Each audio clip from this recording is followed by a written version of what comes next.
Good evening, everybody. This is YP, and welcome to my Icon Corner. Tonight, we are doing a call in show. Okay, so here's how it works there's a link in the description below, and you call in and you show your face, or you don't have to show your face. There's a StreamYard link there. So you just click the link and it'll shoot you right into the studio. I'll add you to the stage and we can talk. You can just, call in, introduce yourself, ask a question, bring up a topic. This kind of show requires viewer participation. So I don't expect everybody to show up immediately. I gave you guys 24 hours heads up for this. So if people had wanted to join, then they would be, they'd be ready in the chat and ready to call in. But I don't expect everyone to show up immediately. Sometimes with live streams, you got to wait for people to sort of trickle in, so to speak. So what I'm going to do, what I think I'll do is I'll just talk for a little while. I'll just rant and ramble I'll just ramble, not rant. I'm going to ramble for about 5 minutes here. I have a few things I could go over while I wait for someone to get up the nerve to call in. So some people are nervous. They don't want to show their face. It's YouTube. Some people like being on the screen, sometimes they'll call in and you can't shut them up, and it's like, all right, I kind of want to, shuffle them out the door sometimes, so some people, we got all sorts of people and it takes all types. But if it's a call-in show, someone's got to call in, or it's going to be a short show. So I have a few things to go over, though, first. But let me check in with the chat. How are we doing? Pufferfish is always the jokester. He's asking, can I call Brother Nathaniel? No, I don't think so. Brother Nathaniel left Rocor. We don't know where he is. He's sort of probably in limbo right now, is my guess. But he's always trying to knock me off. But I'm on top of this guy. He's good natured, but he's tries to put me off sometimes. Neopsis asks, how about Jay Dyer? I invited him a long time ago, and my invitation got answered with silence. So I don't think he wants to collab, honestly. Although I'd be willing. I mean, I've seen him do little shows with like, a couple hundred subscribers. He does that kind of thing. And I'm not even a couple hundred subscriber show. I mean, I've got a couple thousand here. So, I mean, I don't think it's necessarily how many subscribers he does. I don't know why he doesn't want to, but for some reason I got on his bad side, I guess.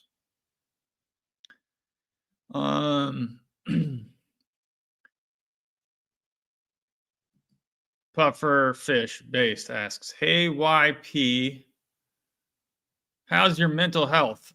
When are you going to a monastery? My mental health is been getting better and better. I have been, well, here's something I can talk about.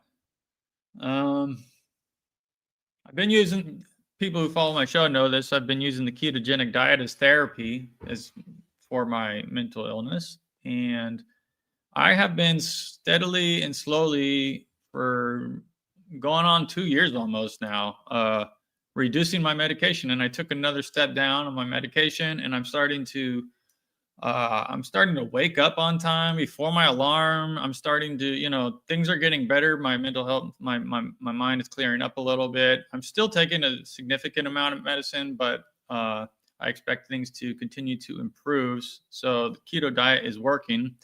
As to the monastery, well, I'm not sure if he means going to a monastery to stay and live or just to visit. I'm going up to All Merciful Savior Monastery for their Brotherhood retreat in a couple of weeks. So I will be there, as I always seem to return to that monastery. It's my home base, but I don't think I'm going to be joining a monastery. That doesn't seem to be my calling in life, as far as I can tell. So I'm just trying to do my whole monasticism in the world thing, which is a rare calling, I think. But that's what I'm supposed to be doing.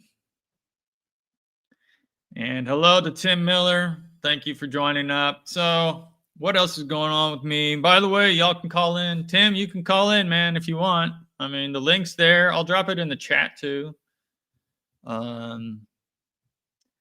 Where, let's see, here we go. Well, it's in the video description. I'm dropping it in the chat now, but I also have a couple other things that I can talk about. Don't forget that you can go to ByzantineBeard.com and get your beard oil products today. The website's live and we're shipping. This time of year, it's been cold out. So when you're cold, when you're cold, your hands might get chapped, right? And so you get some lotion and you rub it on your hands and that dryness goes away. Which, by the way, the beard balm can double as a hand lotion. Some people buy it just to use as a hand lotion. It's pretty enduring. It lasts all day almost. But I've been having some kind of dryness to my scalp under my beard, some redness and some dryness and itchiness. And so I've been applying extra beard balm. I've just been drenching when I go to bed, I've just been drenching my scalp with the beard oil. And I just rub it in, and it helps to get some of that redness away. And so go to ByzantineBeard.com right now. You can get your beard oil and take care of that winter dryness. That happens with beards. You get some dryness underneath. So with that out of the way, I also would like to. Okay. Well, I do have someone coming on the stream. Looks like Maria is going to be joining here in a little bit. Thank you to Tim Miller. Tim Miller, always the ever encouraging supporter of my channel. And he donates $50. I thank you for that, sir. And you are definitely helping keep this stream going forward. So you're welcome to call in if you like and say hello. Let's see. Pufferfish clarifies. He says, I meant you joining the novitiate. Were you not thinking of becoming a monk once? Your mental health is better? Question. Okay, well, yeah, maybe things change. Maybe, I always will probably have this mental illness. I don't think I will ever be without the mental illness. But I guess maybe if I can get off my medicine and everything, we could reconsider. We could talk to the bishop and see if things have changed from their side. So it could be, something that we could reconsider, I suppose. But another difficult thing about me is that I'm celiac and I just can't eat whatever they put out on the table. And it's like, I've been told at least one monastery that, sorry, we can't accommodate a celiac. I can't just eat. So there are other problems, and I would have to have a ketogenic diet too. Now that's my new medicine, my new treatment is the ketogenic diet. So I don't think monasteries would be able to accommodate a ketogenic diet either. It'd be difficult. Some might, but anyhow. All right, I'll add Tim to the stage. Hey, brother, how you doing? Hey, good to see you. Hey, I'm doing pretty good. Doing real good. Good. Matter of fact, hey, yeah, I've been I've been counseling a little bit with Brother Nathaniel, the younger one there, and it's really good. It's really. Yeah, he doesn't mean Brother Nathaniel, the crazy one. He means the genuine article Brother Nathaniel, who I interviewed the other day, right? Yeah. Yes. Oh, wow. Oh, good. So have you been like talking to him or emailing, or how are you communicating with him? Yeah, he has kind of like this a thing where you can talk, and it's a different program. I forget what it's called, but it's pretty good. He's in Greece over there, and wow, he just really kind of cooled me out, kind of slowed me down. Did he? Yeah, it's amazing how that kind of energy, can reach in there. Oh wow, that sounds wonderful. So are you talking to him 1-to-1, or is it like a group kind of setting? More like 1-to-1. 1-to-1.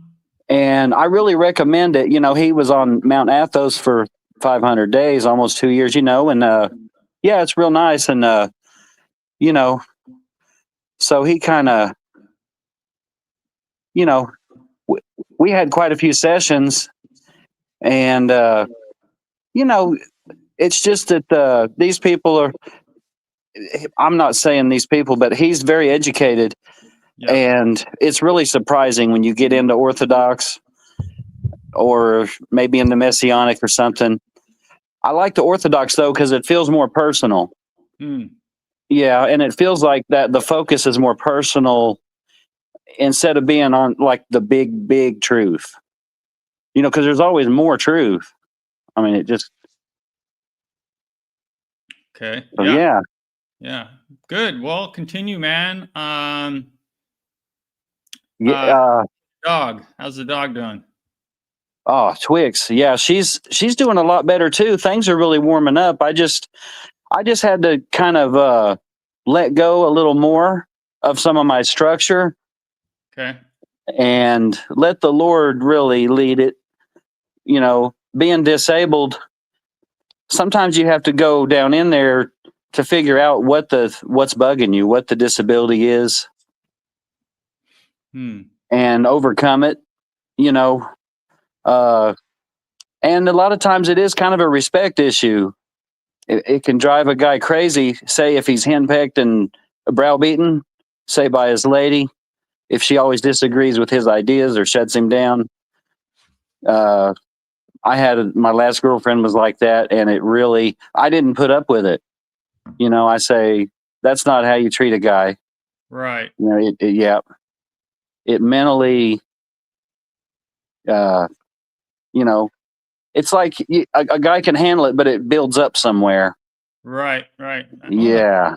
That makes a lot of sense to me. I mean, I've seen, I think the only women I've ever seen who support men like they should are Christian women who I've seen in church, Yeah. And it's just that so many people are not really mature in the ways like they used to be, more personal, more about you. It's just that the aggression's gone up. Yeah.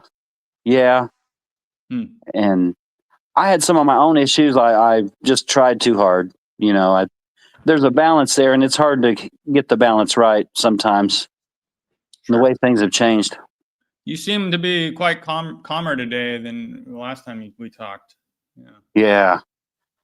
Yeah. I really, when you connect with some peers,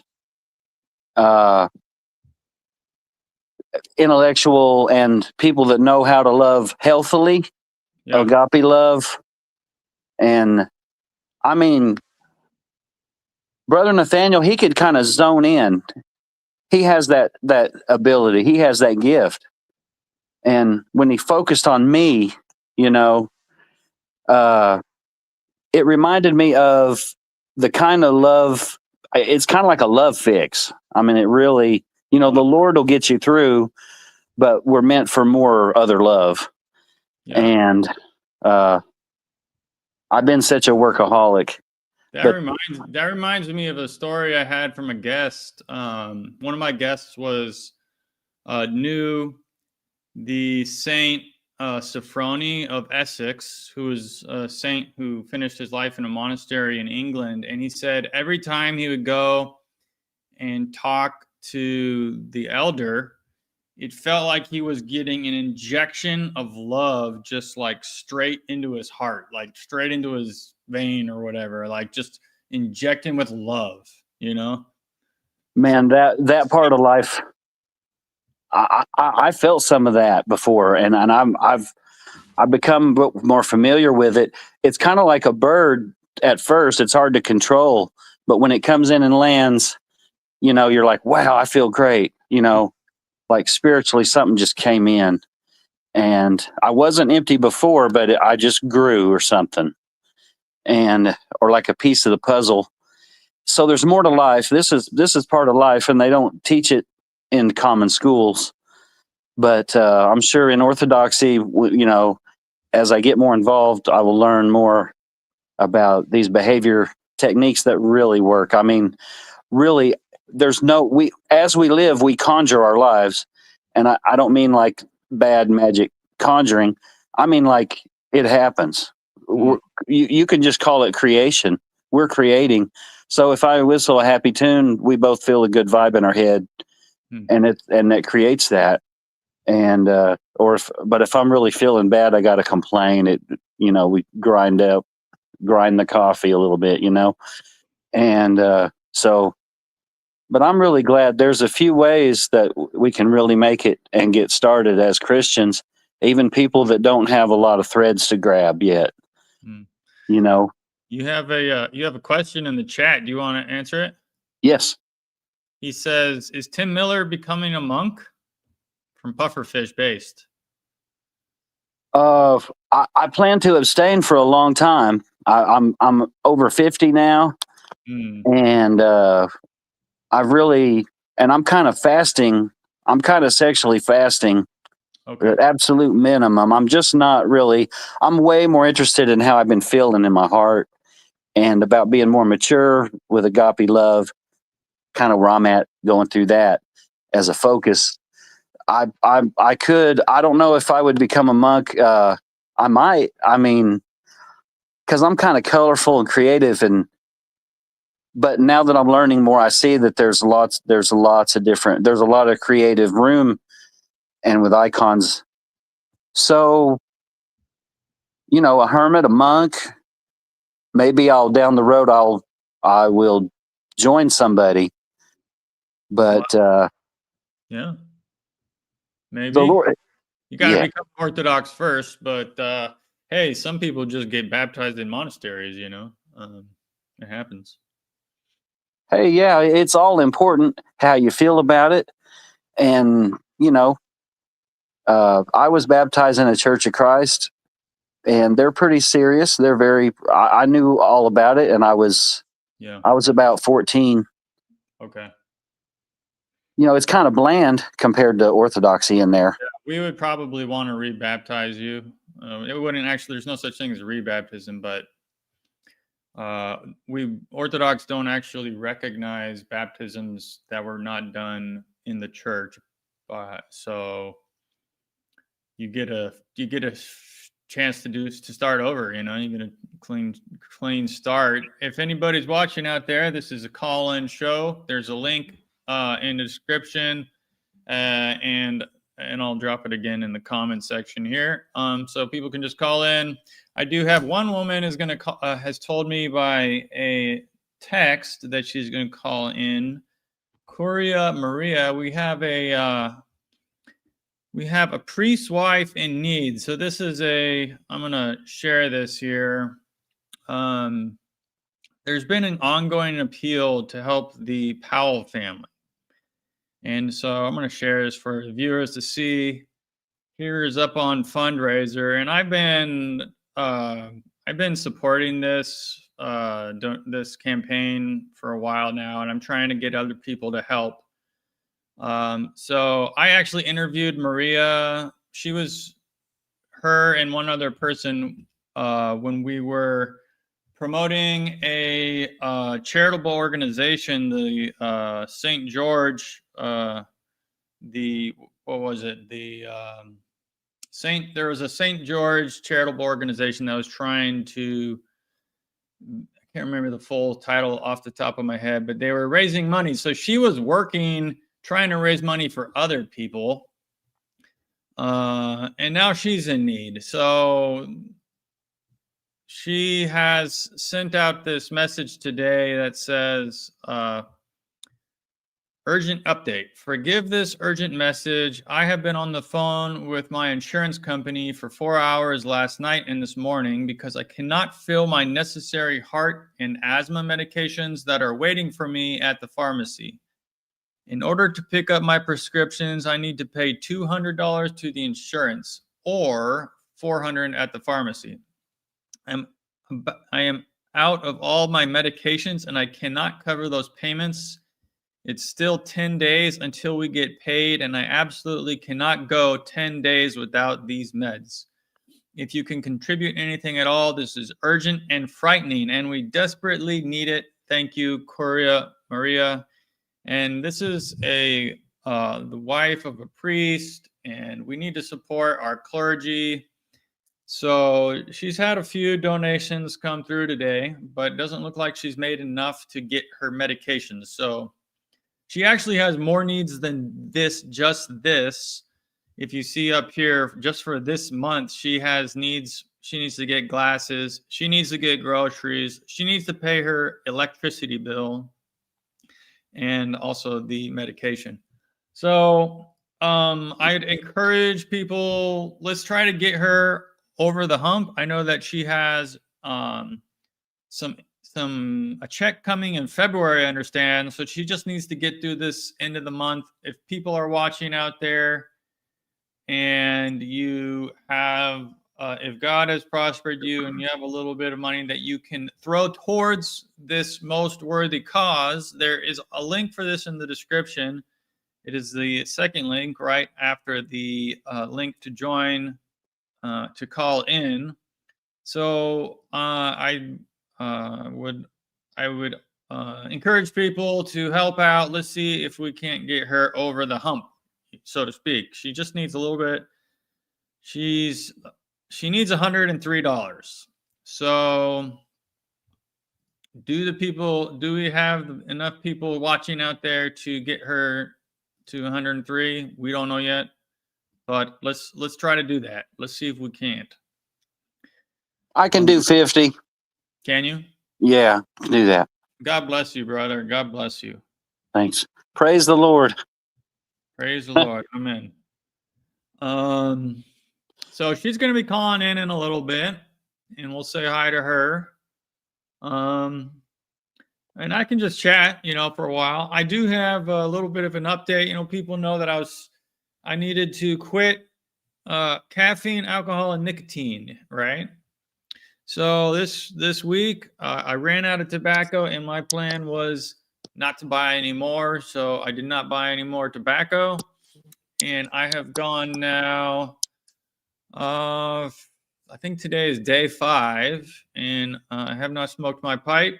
So kind of getting used to it. I don't really get any. It's not too hard. I don't think quitting smoking a pipe is very difficult. Honestly, I don't think pipe tobacco is addictive like cigarettes. Cigarettes, they tell you they're terrible. They put all these chemicals in there that were developed specifically to get you addicted. It's really rather evil the way they did it. They found out the most addictive substance they could, and they put it in a cigarette. But when you smoke a pipe, they don't have anything but tobacco in it, usually, maybe some flavorings. So at least I've made a step, right? A step in the right direction. Yeah.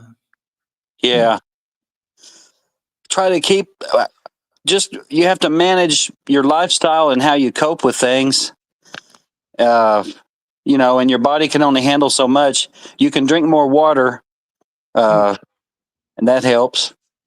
Okay. And eat good natural food. Yeah, I always try to do healthy diet. That's been a focus of mine for a while. Pufferfish says, how about a cigar? Well, the idea, cigars are like, I'm more of a pipe guy, but cigars are like more celebratory. Like on an occasion, you'll have one. It's not like, I mean, personally, I wouldn't smoke a cigar frequently. I might. Someone actually did give me a cigar for Christmas, so I might smoke that with the Brotherhood up at Vashon Island when I go to the retreat, because sometimes we do that. Um, but then I'll just have to start the counter over again and just continue to not smoke regularly. I actually put on a nicotine patch this afternoon to maybe help me with get through this show. You know, I need something. I need sometimes the nicotine helps the brain fire, you know, on all cylinders or whatever. What do you think about that? Yeah, it does. And I think everybody, and probably ladies too, not just the guys, they have, like, if you're a little younger, you have, I'll just call it an internal werewolf. You're part werewolf. And, you know, you get a little crazy, bark at the moon, you know, like that Aussie video.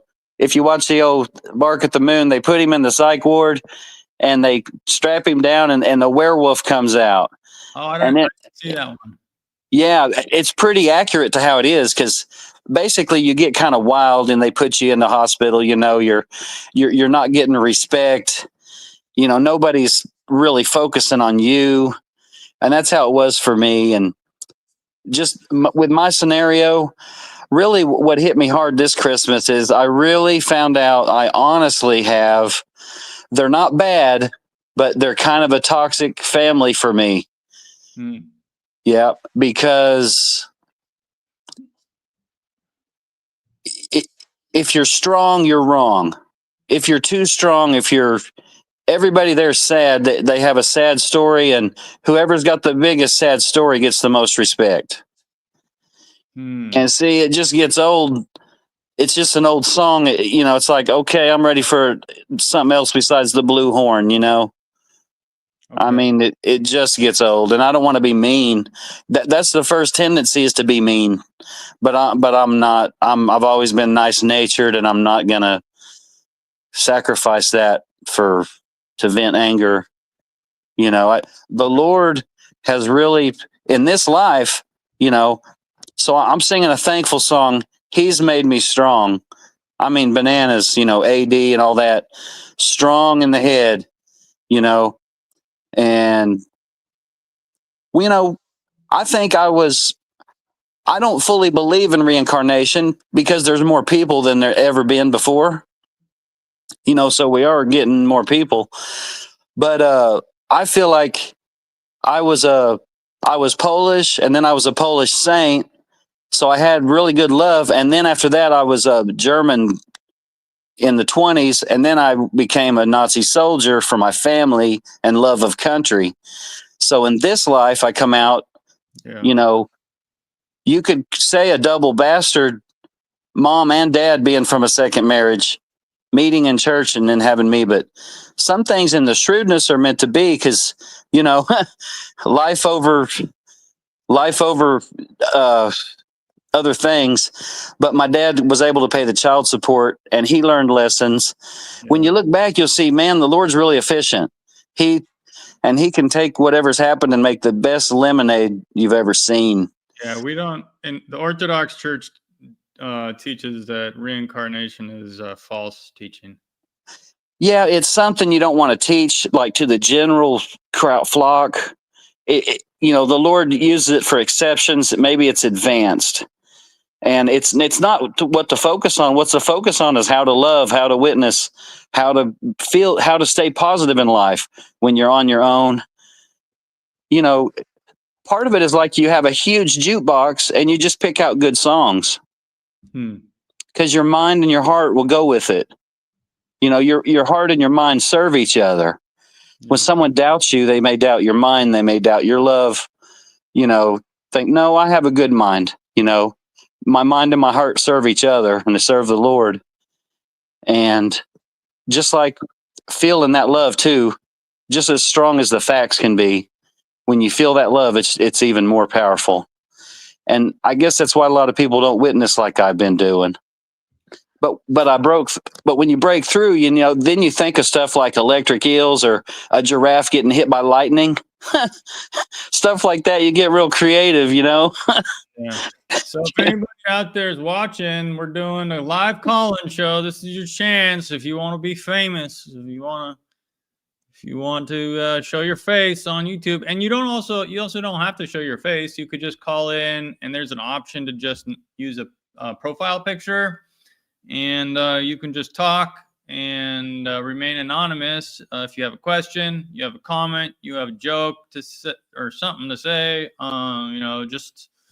just call in. This is your chance. This is how it works, you guys. You gotta call in. Otherwise, what else are we gonna do? We might have to end the stream early.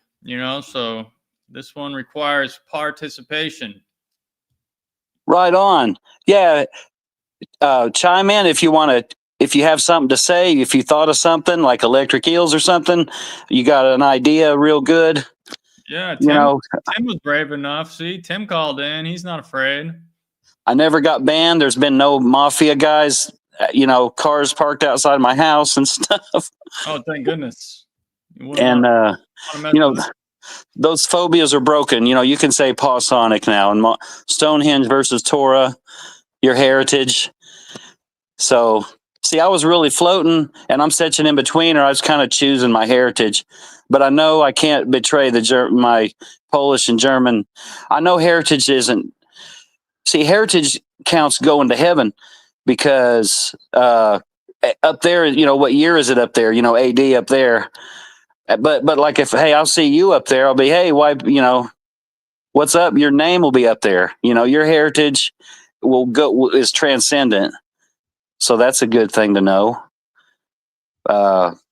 And hey, another thing about agape love being mature, looking up out of our blue, saying, hey, I'm ready to start walking, striding through life, really doing it. And you may start off a little clumsy, a little too bold, but you'll get good at it. You'll get finessed with it, and and it feels good. So yeah, I was going to say, get rolling. What else have we got here? I've got another news item here. I can share. I have a stream coming up. This is a pretty big stream for me, I think. Saturday, we are going to have the one and only Jerry Marzinski. Do you know who he is, Tim? Have you heard of Jerry Marzinski? I haven't. So this is a guy who's worked in the field of mental health before, and I'm not necessarily sure what his qualifications are. I need to do a better. I need to prepare still, but he's pretty famous on YouTube and podcasts, and he goes around and he talks about how he's worked in mental health institutions, and he talks to patients about their voices and stuff, and he has figured out, the voices. Basically, his idea is that basically the voices are demons when people hear voices in schizophrenia. And so, I'm going to talk to him, see what his experience has been, what he thinks. I think that can align with the Orthodox teaching. Yeah, I think there's good and bad voices, but normally we're to have a sound mind, and to own our mind, our airwaves in there. So, if anybody has, questions for Mr. Marzinski, leave those in a comment, and I'll be sure to ask him. And that's going to be noon Pacific time on Saturday. So be sure to join us then. I think one thing about voices, and sometimes our teaching is short-sighted. English, there's different kinds of dead. there's spiritually dead, and then there's like you're out of your body. The spirit leaves the body. So some of those voices can be living spirits, like an angel, okay? Where some of them are just evil, and in your mind, you have to gain control over your receiver in your head. Do you There's. Do you have experience hearing voices? Oh yeah, and even flashing lights. But I don't let it blow my mind. It's part of life. It's just part of life. And once I've heard them before. I don't get that a lot, but most of the time, if you're really distressed, sometimes a positive voice will help you. It could be a loved one. Sometimes it's positive, sometimes it's negative. My experience is that if you pay attention to them, then they kind of gain strength. So it's actually better not to engage, not to talk to them, not to pay attention, and then they kind of go away. That's just been my personal experience. That's right. Refocusing will work. And that goes for images in your head, or, a song stuck in your head, a voice trying to antagonate you, a Tourette's, thing. You really got to pray to be mentally strong. And the Lord kind of blesses you. And you have to be clean too. You have to be clean enough. Take a Lord's Supper, really get your mind on the Lord a lot, and overall shrewdness. And then the Lord can work with that. He can clean it. Your mind will become strong, and things like that can actually become tools. So it can be a handicap.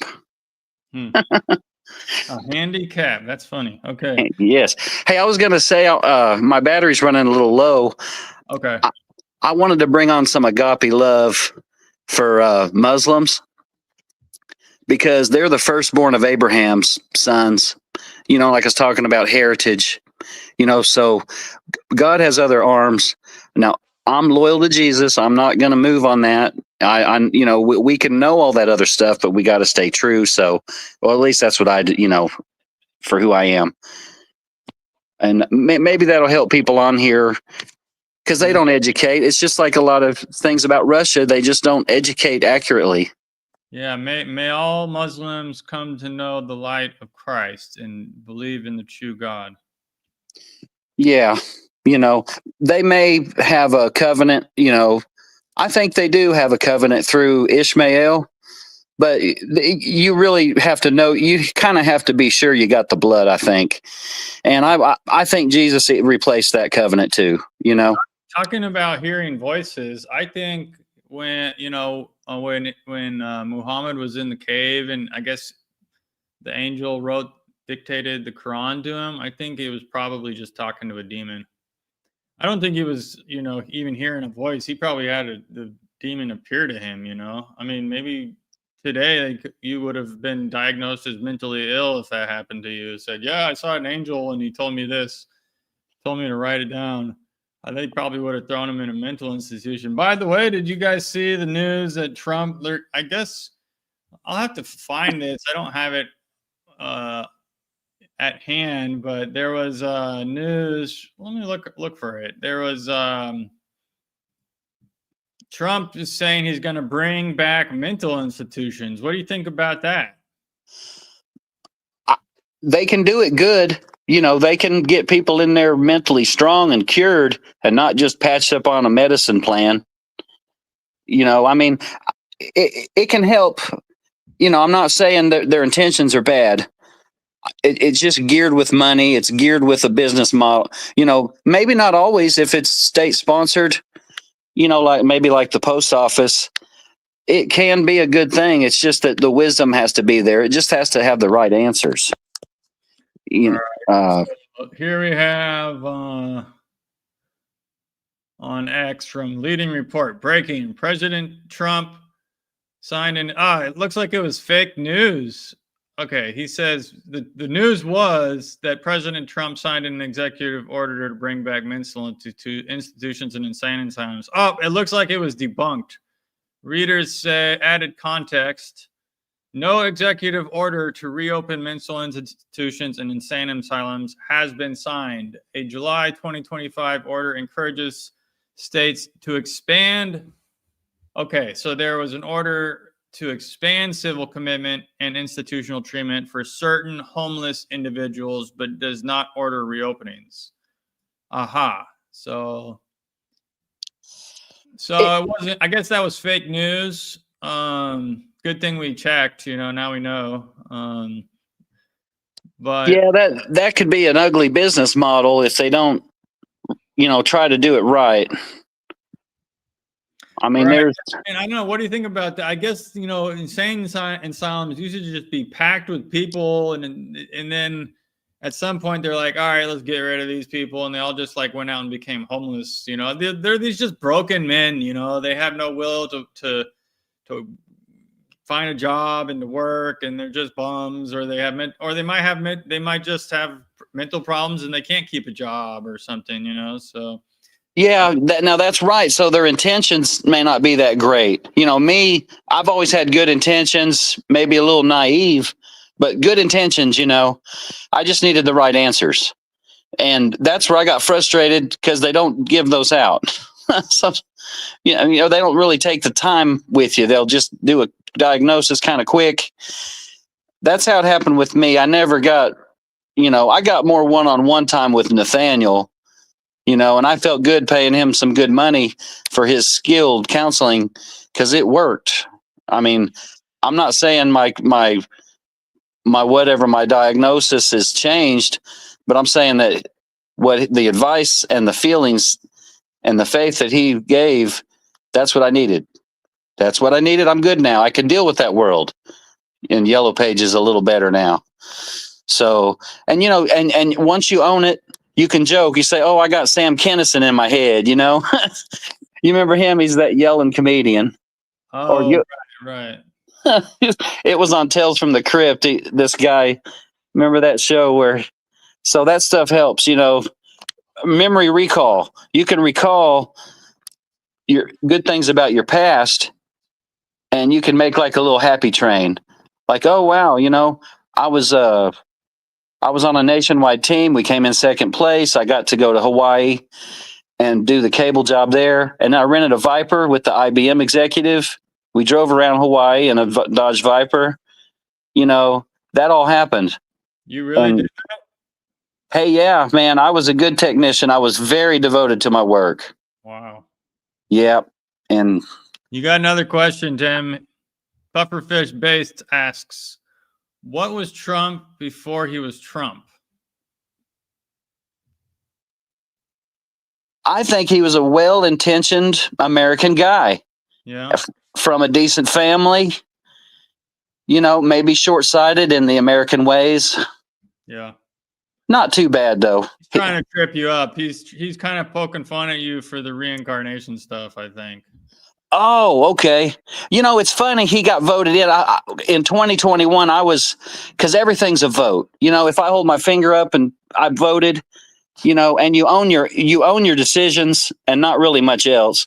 Well, anyway, I was going like AD everywhere for AI, Adonai, and then vote for data entry, vote for digital stump. Vote for Trump. I never said Trump. I said the digital stump. And then I said vote for stump. Do the stump chant. Do data entry, I was trying to clue people in about how strong you can. I think it rebuffed AI, man. I think all that got the, some people say, who am I to do that? Ask the Lord. You're somebody. If you're down here, you're in a body. You know how hard it is for a spirit to move something? Like for a spirit to pick up like a bottle of beard oil and move it over and set it down, it would be hard for a spirit to do that. But how easy is it for us to do it? So if we can do things like that for the Lord, we have hands in the field here, and it really is valuable. I mean, but what it is, it's not mechanical. I've been bad about that. It's the whole song. It's the whole song of the person.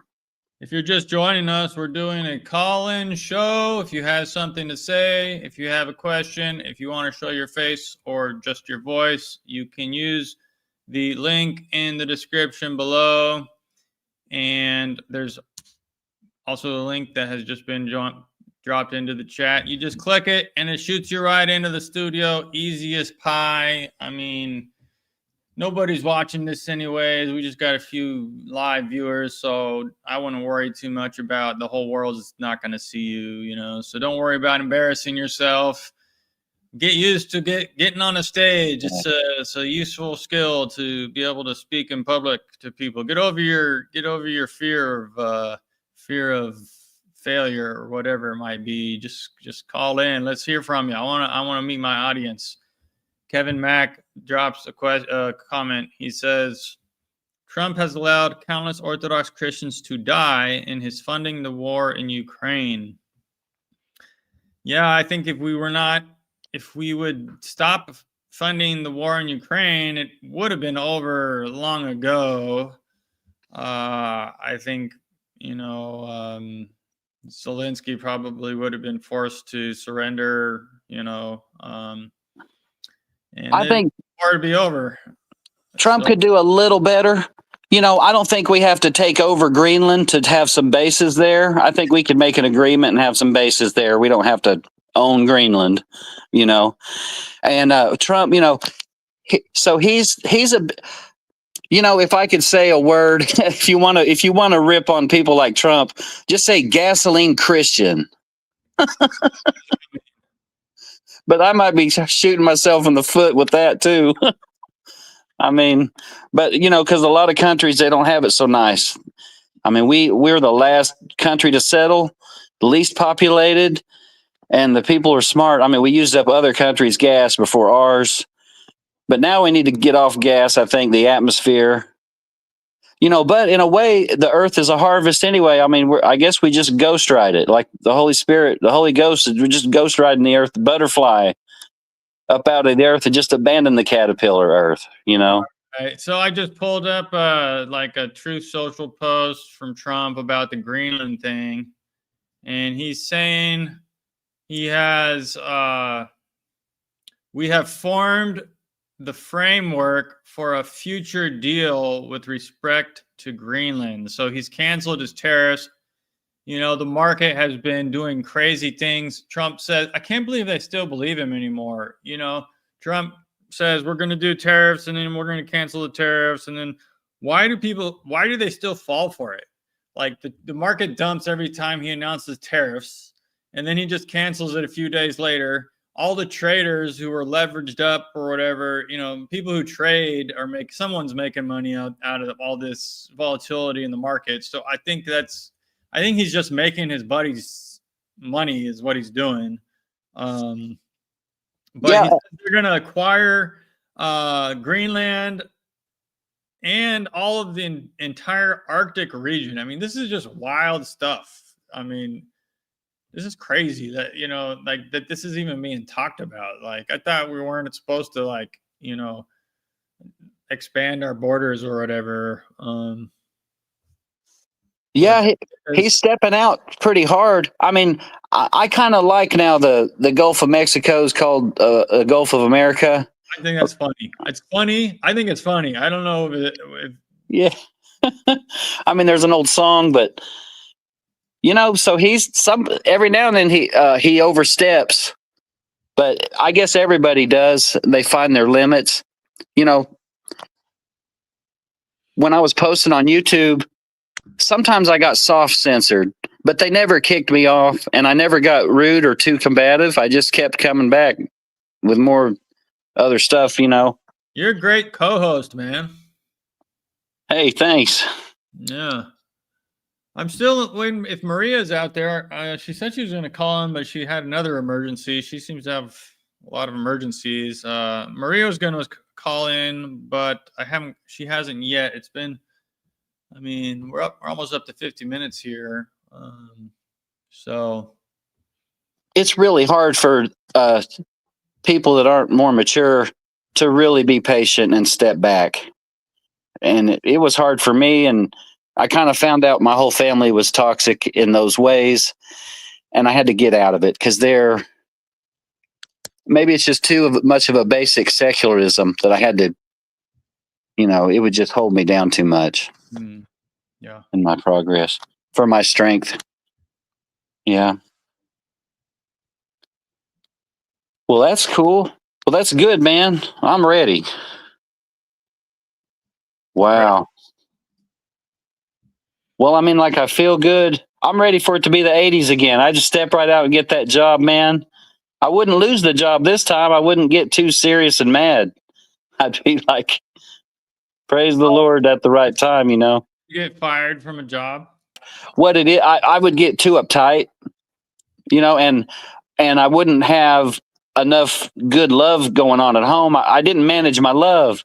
I managed everything, and I put my love on a shelf, thinking, "Oh, I'll meet somebody later. I'll get the house. I'll get settled down. I'll have something good to offer," because I didn't have a lot of family qualities to offer of a base. So it was mostly just me, and so I got that, but then it was like up to me to do the rest, and I didn't have enough Napa know-how. See, because to lead a lady, even if she thinks she's leading, the guy still, kind of like George Burns handled Gracie.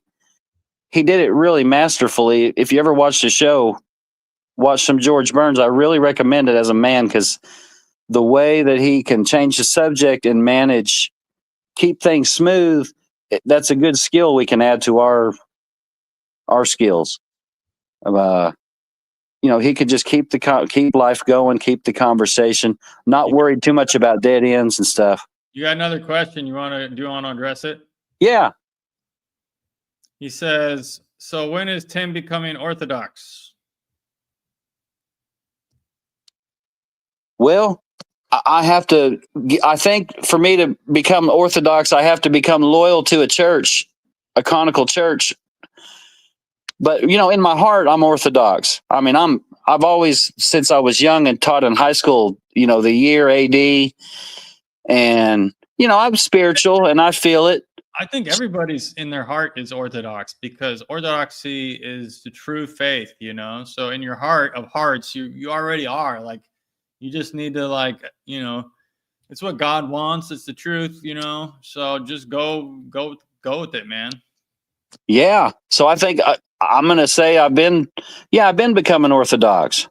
Yeah. I mean, it's a really good step too for children, because if you get into Messianic Christianity, I mean, if you can do it, there may be a few more blessings with the extra mitzvahs, but you also lose track of the importance of the Lord's Supper and even baptism, because they're trying to reach the other Jews. They're trying to do that, and it takes the focus off the basic gospel truth. Yeah, so Orthodox is really great, especially for kids and for my inner child too. See, one thing about me, I'm highly trained. I've figured out a lot of stuff, but I'm not raised very far. See, there's the difference between being trained and being raised. So that's why I could do the job. I could work until I ran out of heart, and I become annoyed, frustrated with life, and take it out on a service call, in the van somewhere, it just get off base. Without love, you just get off base. It ain't all about love. It's about a balance and managing our life. And yeah, it's definitely not simple. I mean, if you want simple, there's AD, and if you like complex, there's DNA.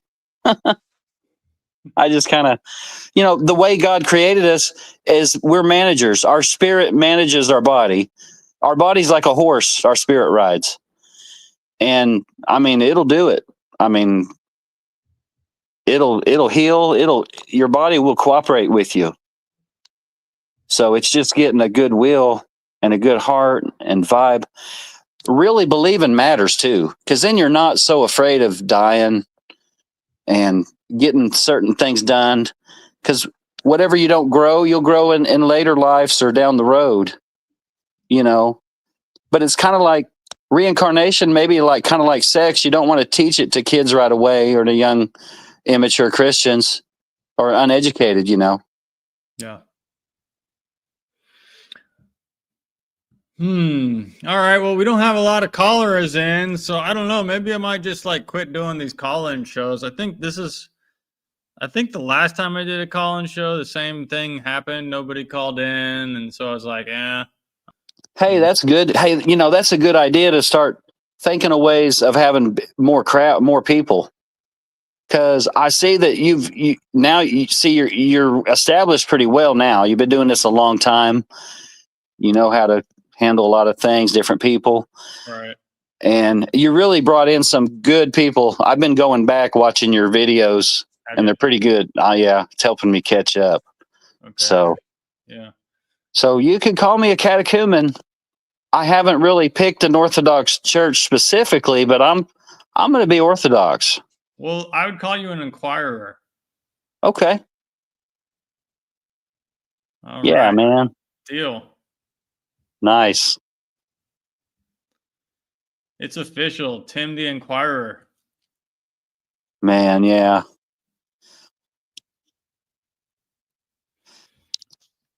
Should I end the stream? What do you think? Maybe we'll just I don't think Maria was going to call in, but it's been an hour and she hasn't yet. So, Maria's out there, call in or Yeah, I hope she does. It's a pretty good, this is a pretty good show.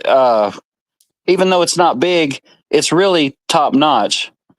Yeah. And it's not too dramatic, and you got all the understanding and education. I think the Pipe Club, I think you can get people, and maybe we can talk about it later, Yeah, but well, the thing about the Pipe Club is like that's an easy stream idea for me, because I like, when I was smoking my pipe, which I just quit, and now I'm starting to think, oh, maybe I'll smoke that cigar, but I know I gotta save it. I gotta save it for the retreat.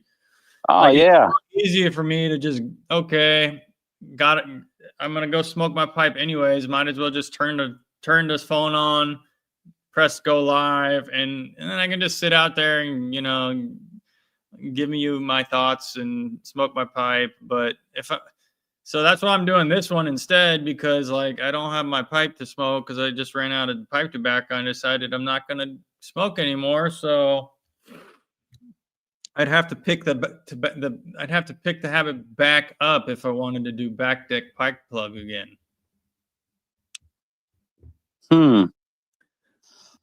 Well, yeah, that's how you feel. I mean, if you're enthused about it, I like it. I mean, it's a good way to cope.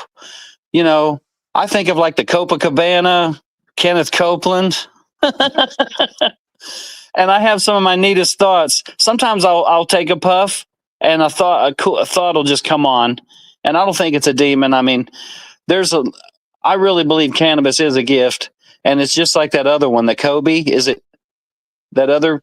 I want to try some of the other things too. I know cannabis isn't the only thing, but it's strong enough. It can really carry you through. It's a strong crutch. Yeah, we don't recommend it on this channel, but you can do what you want. Yeah, I'm a little bit odd, but not too bad. I think I'm gonna just give this whole. I think I'm gonna quit smoking my pipe for a while, at least. Maybe through Lent or something like that. And if maybe I can pick it up later, or I can just quit forever. I don't know.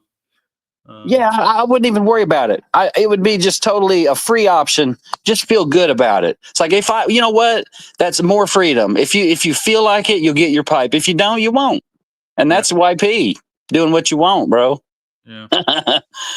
I've been drinking more caffeine instead. I've been switching. Instead of smoking my pipe, I had an extra, cup of coffee or whatever, cup of tea.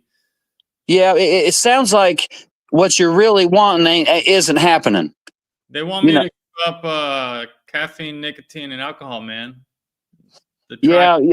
Hey, I I'm with you, and because I see you've been at it, I think you're having a little tougher time than I did in ways because the economy ain't so great, you know, and the ladies like a man that can provide, you know. I mean, not you got the emotions, you got a lot of the good things, and Yeah.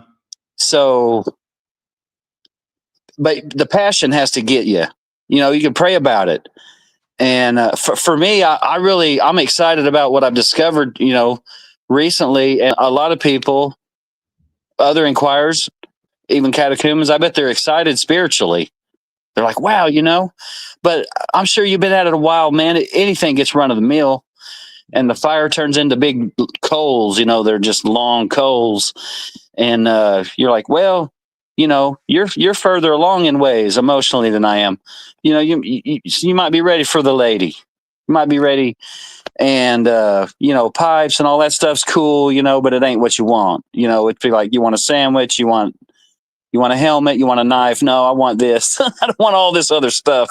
I've got to, if I'm gonna be ready for the ladies, that means I have to start putting myself out there and asking girls out instead of like walk up to a girl and say, hey, you want to go out, like just go and do that instead of like just being attracted to her but not doing anything about it, just being like, oh, that's an attractive woman, I'm not going to go talk to her. But like nowadays I got the gray in my hair and I'm like, oh man, I don't want to, I honestly, I don't really, I'm not I don't want to go up and talk to a woman with gray hair. Honestly, I'm not really.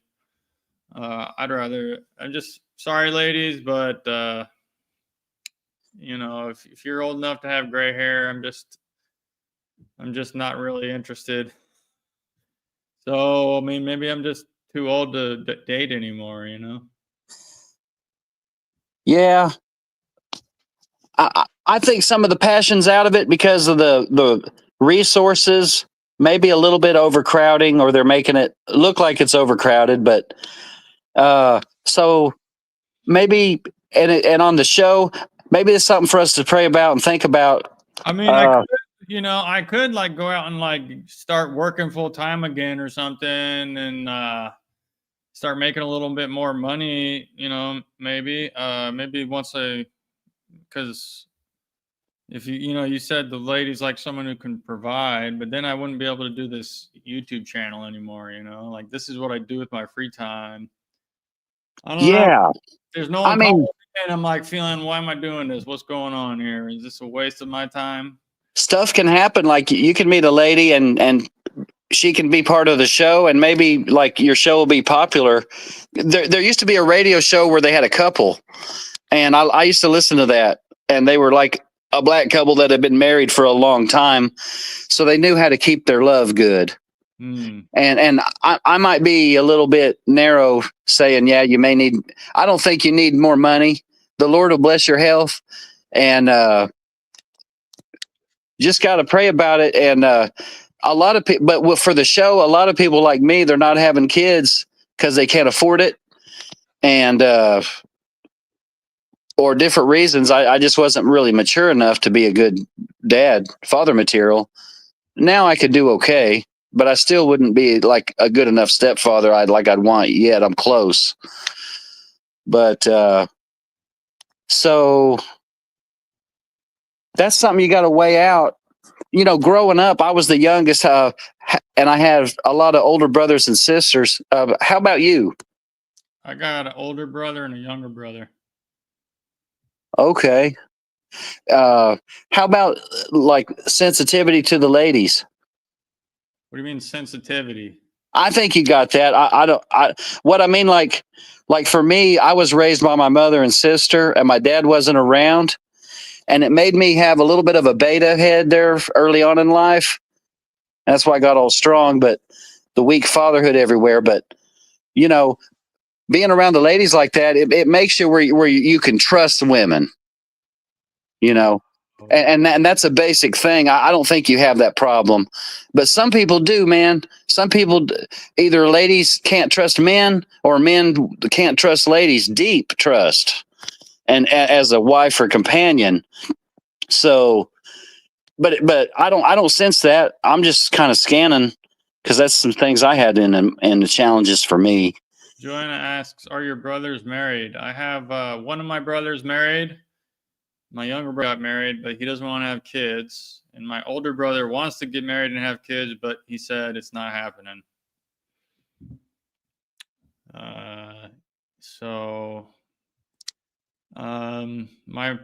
My parents do not have any grandchildren, and I don't know, I don't know. I'm probably a monk. I think I'm more of a monk. I don't know why I even talk about all this, but just a monk in my heart. Monks and nuns, or you can be freelance. I can't. Why am I trying to run away from my calling in life? I just need to do it's nice to be a free bird, but even that gets old. But it's something we don't want to lose. We don't want to lose our appreciation of that, because I've been up and down, and I'm gonna keep being thankful for a lot of freedom. Joanna, why don't you call in? You want to call in, Joanna? Joanna, there's a link in the description below. You just click the link and it'll shoot you in. Hey, I got some tips for the bros though that aren't married. And one thing is, in the romance department, it's not just about Romeo, it's about Juliet, and that's a mistake I made. See, I tried to be the good Romeo, and that's good, but I wasn't focused on Juliet enough. Okay. See there, yeah. Because the lady's heart is different. I mean, growing up from, I wasn't really raised all the way, but we could use a lady's voice on here. Hey, a female eagle is not a hen, and they're not compatible with even a rooster like me. Hey, maybe I'm an eagle now, bro. All right. I don't know. I'm starting. Oh, Joanna, there's Joanna. Oh, wait. We need some tips, ladies. Come on, Juliet. Come in. Scratch on us. It says you need to connect your mic and camera, Joanna. Your device is not connected. But I know one thing. I don't want to be a clam the rest of my life. Like a lot of my neighbors around here, they're like clams. I call them blue clams. They're like, you won't get out of the crab bucket being a clam. Out of the crab bucket, you got to be an electric eel, or you got to get out of there, out of that way of thinking. See, that's how my family does. They think negative. I went over there and the dog jumped on me. I kind of pushed the dog off and yelled. I talked to my brother and I left. Okay, Joanna, your device is not connected. I can't let you in. I'm going to kick you from the studio. Try again. Try entering again, and you have to allow. That technical stuff. You have to allow. I think you have to allow something. So you can go in through your computer or through your phone. It works on a phone. I'll share the link again in the. I'm down to 1%. Oh man. You're about to get matrixed out of here, man. I'm about to fall off like a sloth. You've been a great co-host tonight, though. So thank you for joining us. Well, can't you just plug your phone in? Yeah, it's plugged in. I've turned the screen down. And it's still going down? It's still dropping. Yeah, it's down to 1 now. We'll let it fall off. Hey, we'll talk some more. I mean, I'll definitely, I'm still waiting for Maria to call in. Oh, here's Vladimir. Who's Vladimir? Hey, what's up? Hey, I got a question for you. Okay. So it's kind of like a weird thing, but I'm not going to give any names out or anything like that just because I want to keep it private. But so basically, like, there's been these people in my church who have been, so like, I'm from a church in like a metropolis that holds to chrismating instead of baptizing when they're received into the church. So my question is, there's like a problem right now within my own church, and people are like sneaking Peter Here's books, and the priest is like saying, no, no, no, you can't do that. So basically, the people that have been sneaking it in, they, how would you say this? They've been like writing, trying to get him like out of there or something. Well, anyways, I was pulled into, I was pulled in by the priest just by speaking to him. My question is, and then when I told the people about this, the priest asking me in, they kind of said it was slanderous. Is this like a question for the bishop, or how would you go about that? What is Doctor and authority. I'm not exactly clear what the question is. So explain. Can you explain that again? Like clearly, your people are reading Father Peter's Here's book and then sneaking. What? Say it again for me, please. Sorry. Basically, my question is like we've had a lot of arguments within the church over corrective baptism, and I guess even in our own library, like we've had people pull out books over it. Peter Here's books were in the library, and they've been I don't know if they've been thrown away or anything, but everyone said don't read them. My question is this a question for like a bishop? Oh, okay. I would say have faith in your baptism. Don't lose faith in your actions. Hold on, Tim. Yeah, I know. This must be see, this is interesting because Vladimir, because I think the last time I did a Q&A or a call-in type stream, I had like the exact same question. Someone had a question with this. Okay. They were like, I want to get baptized. It was similar. They were saying, I want to get baptized, but my priest doesn't want to. And I think the advice we told him was, talk to your priest, like you express your priest, have a conversation with him. And so he was able to, he really wanted to get baptized, and he just hadn't. I'm going to get around to your question. This is not directly answering your question yet, but he really wanted to get baptized. And so he talked to his priest eventually, and they worked it out, and he was able to get baptized by his own priest. So I don't know. Is this something you have talked to your priest about? Yeah, and it's for some reason it just comes up in my head a lot, and it might be the demons and stuff. But like, I don't know, it is bothering me because these people are like close to me, so it's kind of like I don't know. There's like a lot of tensions. Oh, so like, these are people who are entering the church that are. So you are already Orthodox? Yep, I was baptized. You were baptized. Okay, yeah. See, this is a tough question. I want to just add that I want to say that for the agape love of duty, Deuteronomy, and obedience, there's no fake calories. So if you doubt how your heart felt, if you doubt something about it, just remember through the action, and there's no fake calories. What I'm saying is try to have faith in it.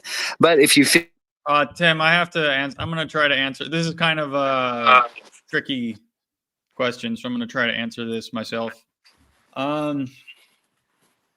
So I'm assuming they're not baptizing people who have been. They're receiving people in this church through chrismation. Do you know what the bishop's stance is on this? So I'm not going to get into. I can't get into this because there might be people from my parish watching, so I don't really want to. But Right. what I will say is that from what I know, there was before like a priest beforehand. I don't know. It could have been a long time ago. He was baptizing and he wasn't telling the bishop. So I don't know what happened there, but Okay. and after that, I guess he was trying to like influence the church. He left the church, and Okay. Yeah, this is an ongoing issue. I mean, we have like in Rocor, we have a parish in our diocese that used to be Greek. And then the priest went ahead and started baptizing people against the wishes of his bishop. And he eventually left. The bishop basically said, go find your another bishop. And he left. So this is like a perennial issue. This has been going on for decades, you know. I think from talking to you, it sounds like you probably agree with that we should be baptizing people, is what I'm assuming, right? Yeah, but I think so. There's a prayer where it says, "If faith is sufficient, then." So people have been saved by faith alone in the Orthodox Church. It's not like they haven't. But that wasn't faith without repentance. So I'm kind of, yeah, they should.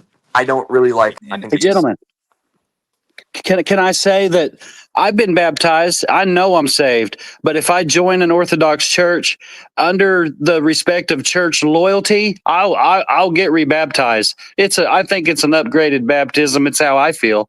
Yeah, that's good, Tim. I hope you do get baptized. And the church loyalty is very important. You can always write a letter to your bishop asking about it. I don't know if he'll respond. I mean, there's like on our diocese website, there's a form. I've written a letter to my bishop, and I never heard back from him. And I've used the forum to contact people on the website. And from my experience in our church, they don't even bother to answer. So I don't know if your bishop will answer you or not. I don't see why not. If you have a question for him to write out a thoughtful letter, there's nothing wrong with that. Okay, and I haven't done anything wrong by coming on. Like, I don't think my priest will get angry at me if he hears about this, but I don't know. So what would your advice be if there's if there's a lot of animosity to like within the own parish? Like, how would you go about that? Just keep up a low profile kind of thing. Yeah, that's tough.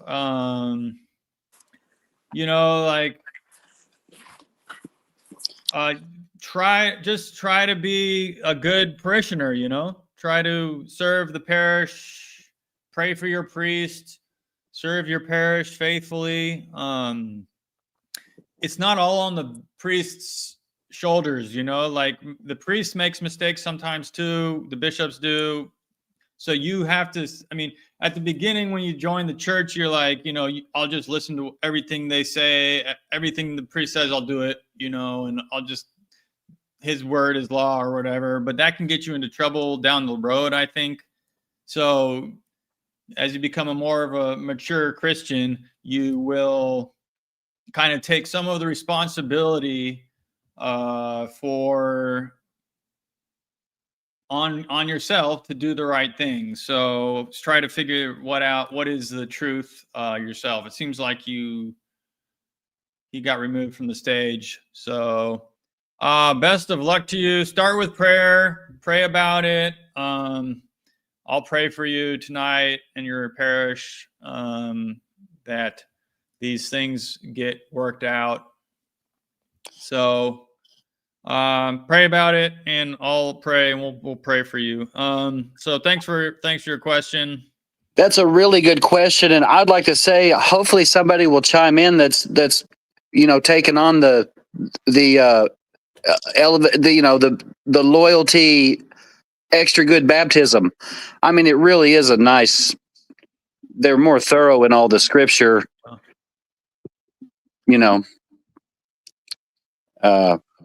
One thing I like about my baptism is I was baptized by, the man's name was Bill Banks. And, Jesus really seen me through. Now, how did I end up getting disability like this? Now I'm into money laundering. The government gives me money right off the press, and I steward it out. You're doing a good job, man. So Joanna's still watching. Like, if you try clicking the link again, Joanna, and just try coming in. Do it. It didn't work the first time. Just click the link, and it'll shoot you into the studio, and we can all meet Joanna. Yeah, that'll be a nicer song. I'm starting to get hungry here. I need to go and eat something, but. I want to add one thing about baptism is, I believe we're saved by believing and repenting. That does it. And then, being baptized and the Lord's Supper, those are the most important. We can do a lot more commandments and mitzvahs. But the baptism and even the blood, when Billy Graham he was preaching about the English, when they were finding all these tribes around the earth, when they were colonizing, a lot of the tribes, they used a blood altar kind of way to fix things. So it's kind of like Stonehenge too. It's like other cultures were cluing in. It's just that the Jewish people were ahead with the Torah and stuff, keeping records earlier. So it's just more advanced. And it all helps. Every commandment we do, the cleaner we get, the Lord can step into our lives more and more. Like an operating room, has to be clean. So, see these? Yeah. You know what these are? Shofar? They're horns. They're from cows. Moo. So these are in the when I do all these supras, there's this tradition where you link arms and you drink from the horns, the kansi, I think they're called. And so I didn't have any horns. I went to Georgia. They were selling all sorts of horns, and I was like, I don't need a horn set. I can do without it. It looks like I didn't buy one when I was in Georgia. Or this is even more wicked looking, like those Balrog. That's pretty cool. It looks like the Balrog like this. Anyhow, I went down to this farm and I saw these horns sitting up on the shelf, and it's hey, those would be perfect kansi. And he's like, you want them? Take them. He just gave me these horns. So now I cleaned them up. I sanded them down, and now we used them the other day when I had a Supra just to drink wine from. You shall not pass.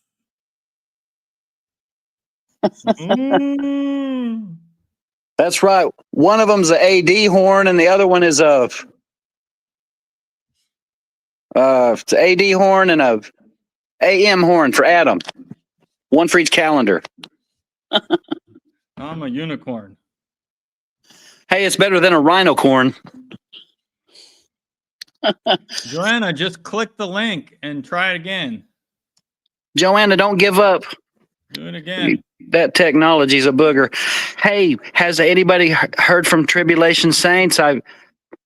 He hadn't made a video in a while. Really? I can check in on him. I can send him a message. Cool. Okay, yeah. I've been posting over there. He's been belting out some pretty cool videos. Yeah. Huh. I don't know. Going against the man. Hey, what man do I need to get right with? Somebody supposed to get right with a man or something. Getting right with Jesus. Praise God now. For real. Did John YP asks, John Hears invited you to a Supra? Not personally, no. I invited him to do a virtual Supra on my channel, and he said, maybe. He said, I think I can. I think. He said, yes, I think.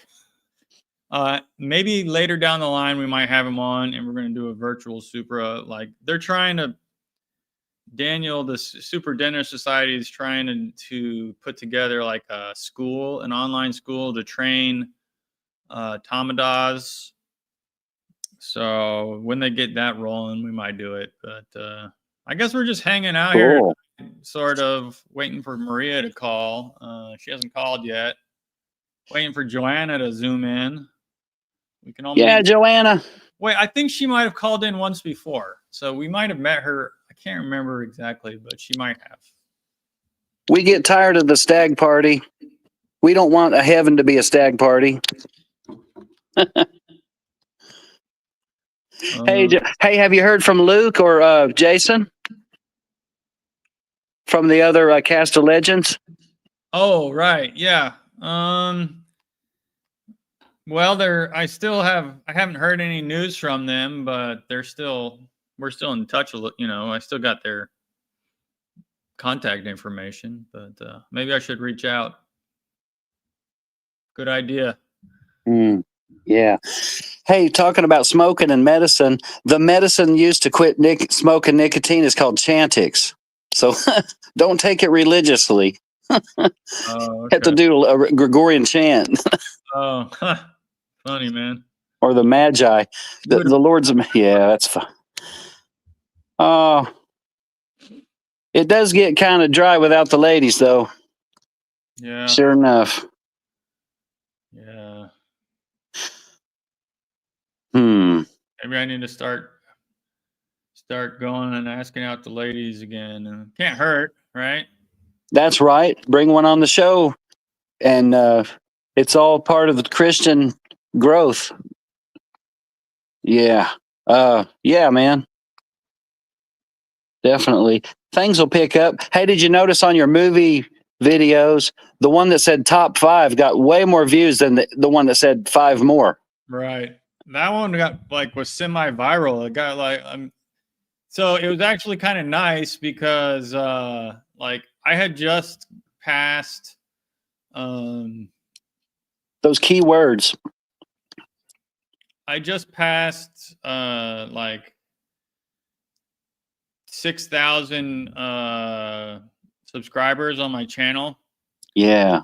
And then and then I'm like thinking, oh man, now I gotta wait, like, because it's a slow grind, man. I get like, a few, maybe a couple, like maybe ones. I get about, let's say, one or two a day, and it's just slowly just grinding up, just like it's work, and you got to make a video every week, and Yeah, it's those key words. and then I got this viral video, and I was like, oh man, now I have to wait like so long until I get to 7,000, like, because 6,000 is kind of like a lackluster number. Like, who cares about 6,000? I want like those big. I want like 7.5.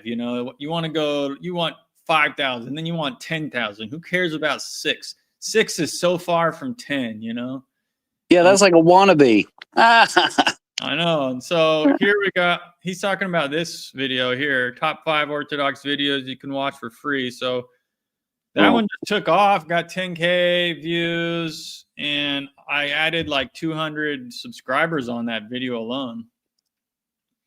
So that was nice, Very neat. Hey, I'm thinking about, all this AD stuff. And then I thought about Timex. Watch. So when we get to heaven, we get a Timex. We get to retire and get a Timex. Watch. Well, they don't make grandfather clocks. People, I want to talk about this video I did here. I did this interview with Abuna John, and people were like, "Why are you interviewing Abuna John, man?" And I wanted to explain that. People were like, "Oh, isn't he a schismatic?" No, he's really cool because he had like stuff about church land in the 60s and Israel and some of that cool old stuff. I like your old videos, man. You got some caliber brothers on there. Oh, we got a question from the audience. Then I'm gonna explain this Abuna John thing. I don't know if I'm like the best person to be answering questions because like I don't have a good memory, and I don't know. I don't know everything. Like my priest, I should like have my priest on for a Q&A session because he knows everything and everyone could get all their answers, he could give good answers. He's going to be coming on. I'm bringing my priest on soon. But I think we're going to do the first time with my priest. It's probably not going to be a live or a Q&A. It's just going to be a me and him interview. But yeah. Ryan Maya 9565 asks, do you know of anyone that really offers a good bachelor's program in like Orthodox theology? I've been to St. Savas in Milwaukee, but it's not accredited yet, but it's approaching accreditation. So, I mean, there's a couple good, like, I don't know if you mean seminaries. There's all sorts of online programs out there. I want to tell you that, in these revivals, and we're seeing a lot of new members in Orthodoxy. So there's a lot of growth happening. Just give it a little time. And people that want to step up, high caliber people, step up maybe into this, start a college, start a new church, and if you have the money, bring in a priest. Yeah, I mean, we need more churches and more priests and all that. We need. There's a lot of work to be done. We got our plates full. We got all these young kids that need to get catechized and baptized and brought up, and they need spiritual formations so that eventually they can take over the church. Like that's St. Paul says. To teach people who can eventually pass it on themselves. But this question, I mean, we have I think there a couple. St. Tikhon's and Jordanville have good reputations, I think, in America as seminaries. There are seminaries in Greece, if you can learn Greek or whatever. What about Oxford University? Is that? I would not recommend them for studying Orthodox theology. That'd be a waste of time. True Strength says Holy Cross has bachelor's and St. Athanasius College, and I think Antiochian House of Studies. Call in, bro. We're doing call-in shows. Tell us what's up with you. We can talk about your anti-psychiatry. These psychiatrists, man, they don't tell you when they start giving you the pills that it's going to destroy your brain, man. Like my brain got I'm like cognitive decline from taking antipsychotics all over the years. Oh, back to Abuna John. So Pufferfish says Abuna John admitted he celebrates divine liturgy without a bishop over him. Yeah. And I asked him about that actually. And he says, yeah, he knows that he's not supposed to be doing that. And he's doing it anyways. And I'm willing to let that slide for the moment. Like I wouldn't go to his parish, personally. But so the reason I wanted to bring him on was I asked around. I asked people. I looked into this. His bishop, Patriarch Irenaeus, that he followed into exile.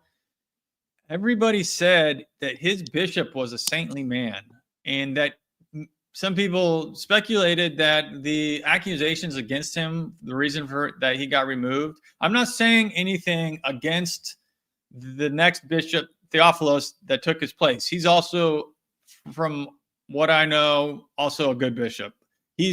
I think he's valid. Abuna John maybe go a little too far and says he's not a valid bishop and the seat is vacant. That is a little out there for me. But I think that Patriarch Irenaeus was, by all accounts, a good bishop, probably innocent of the accusations against him, and he was wrongly removed from his seat. So he's not this crazy bishop that people are saying. He was following the canons. The canons say you can't remove me according to this canon or that canon. Or his conscience was clear, and he died. He was basically an exiled bishop, and he died in exile. And Abuna John was being loyal. He was being loyal to his spiritual father. Okay. And loyalty, I think, is a virtue. And so I don't necessarily hold it against him for doing this. And so his spiritual father just happens to die, and he's kind of left out, hanging out, left out to dry. No one wants him. No one wants to take him. So it's a bad situation. He said he feels like he's in a dark place. He knows all this. He's aware of all this. So I just wanted to hear a story because nobody was willing to talk to him and tell his story. So I just talked to him. What's wrong with having a conversation? I'm not saying, I personally would not advise someone to go be under this priest necessarily, but what's wrong with having a conversation, finding out his story? Everyone were just saying, oh, he's crazy, he's crazy. I talked to him. He didn't really sound crazy. I think people just don't like him because he's constantly attacking Jay Dyer on X. And I don't really get why he does that. I think he might just do it because it's farming engagement, because everyone it gets a lot of views. You say something bad about Jay Dyer, you're going to get a lot of views on X, period. I found that out myself. I think there's a lot of structure. there's a lot of structure. Like you may have a saint or a guardian angel, helping you or around, but church loyalty, like in Revelations, there's 7 churches mentioned. So the Lord, he has a blessing. I think it's kind of a establishment, not really Babylon, kind of a structure. Yeah, maybe a church Babylon for, established churches. And I think a good church father will raise you up to the point where you're handed off to the spiritual father, and he is just a church leader. What do you think? Maria says, I love Abuna John, but even he admits he is not technically canonical, which is one of the reasons I respect him. So, yeah, I mean, we don't recommend, going to a priest without a bishop. He's just, but the other thing I wanted to say is we had many saints in the history of the church, bishops, that got removed by political leaders for political reasons and exiled. And in many cases, their spiritual children followed those bishops into exile. And they were technically not part of the canonical church at that time. And so could be another one. Maybe Theophilos was a saint. Maybe Abuna John is just suffering for righteousness' sake at this time. I mean, I'm just saying, like, the people, I don't think he's technically this crazy lunatic people make him out to be. And I just wanted to give him a chance to tell us to tell his side of the story. Maria, why don't you call in? I'm going to put the link in the Luke has joined us too. I don't know. Let's see. Luke asks, attacking Jay Dyer on X is a sport these days. Like if you want to get thousands of views on X, just say something about, I'm not recommending that, but you'll find out. Just post something critical of him and it'll get thousands of views. All the reply guys will jump in. They can't help themselves. I've stopped doing it, but I did it for a while and it was, I got lots of views. I got like a 50,000 view tweet or whatever. Just, kind of like Scapegoat or something. So Maria, you said you were going to join. The link's in the chat. You just click in and you can pop right in. And Luke, you're welcome to as well. Hey, the thing about Abuna John is he's pretty unique, and he had a few things of wisdom to share. So even though he may not be an example to look up to, a target lifestyle. So that's what's neat about this channel. You can bring on some different views a little bit. Hey. Hello. Hi, Maria. I am solidly in my pajamas, so didn't turn my camera on. That's fine. You don't have to. Well, thanks for joining us, and you have a nice voice. Pufferfish agrees. He says, I agree. There was nothing wrong with interviewing Abuna John. So I did take a little bit of flack for it, but that's fine. You can. I think, yeah, and I've talked to him several times over the years. I think Abuna John is a wonderful man, a wonderful person. He has a very interesting story. And I don't know most of his story, but it's very interesting. But I do think he was following the canons as he and Patriarch Irenaeus understood them and being obedient to his bishop and spiritual father. Right. And, Probably was. I can't necessarily see anything wrong with that. I understand where it is wrong and not canonical, but also he was obeying his bishop. And isn't that what we're, if we don't believe our bishop to be canonically in error, that's what we're to do. Right. He was being loyal. That's a virtuous thing. So. Welcome, Luke. Oh, Luke's gone. I don't know, tech issues. So Maria, do you want to say anything about your appeal? We talked about it earlier. I missed it because we were having an emergency with my best friend and Oh. former and future colleague, I guess. Um,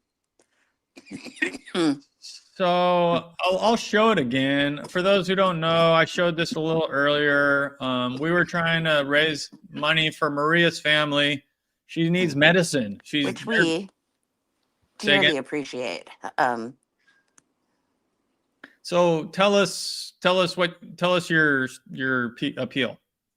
Well, currently, I thought we were doing well. We got, thanks largely to your audience, I think we got like the big bills that have been problematic. We got those handled this month.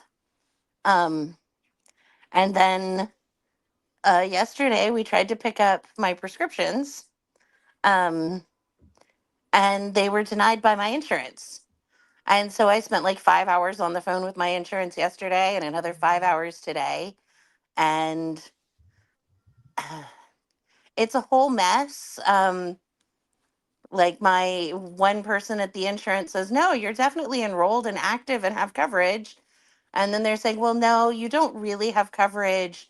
You have to pay like $216 and then we'll cover your prescriptions, which doesn't make sense, but it is what I am going to have to do.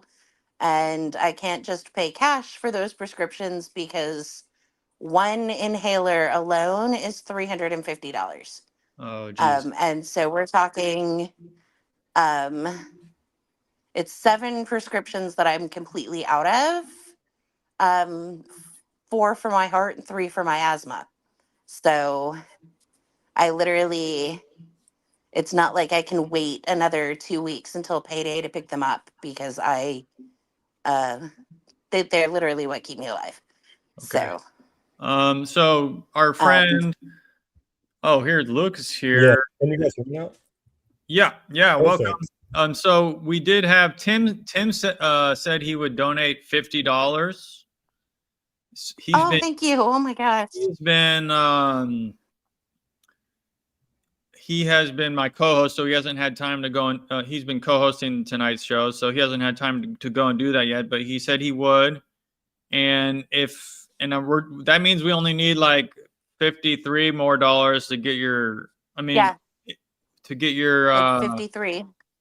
So I think we can manage that. I think between all of us, it would be good if we could go over even a little bit because you have other needs, right? You have to If we go over, it will get spent on frivolous things like food and vitamins and grocery and gas in Father Lawrence's car. Because he's been like, so we're very rural. We're about 15 miles from anything. And so he's driven the 15 miles to the pharmacy 3 times in 2 days because my insurance said it was covered.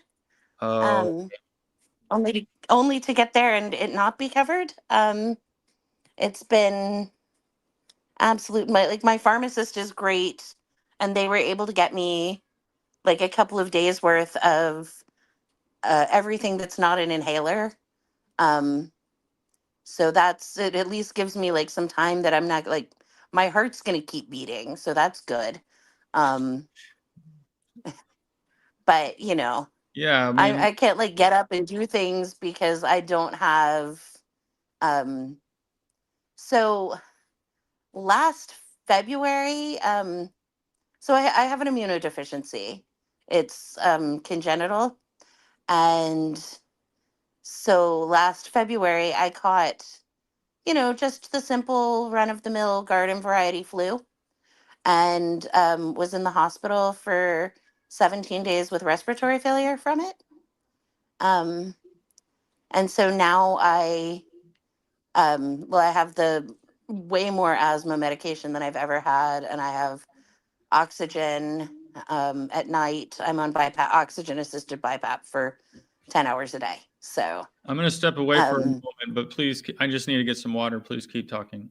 So that's just the story with the asthma. Like, so I'm out of my inhaler, and that's like the one that's $350 is the one that's like the big one, and in the before my insurance decides to pay for it, there's no way to like pick that up. But I've also, I'm just trying to not spend, like, I don't want to spend. I would love 2026 to be a hospitalization free year. Yeah. um Okay. that would be amazing. Is this situation going to be fixed somehow that your insurance will start to cover it, or is Yeah, this? I'm covered, and I had made a partial payment on January back. I mean, because I prepaid a bunch in November. Um, so I had part of January paid.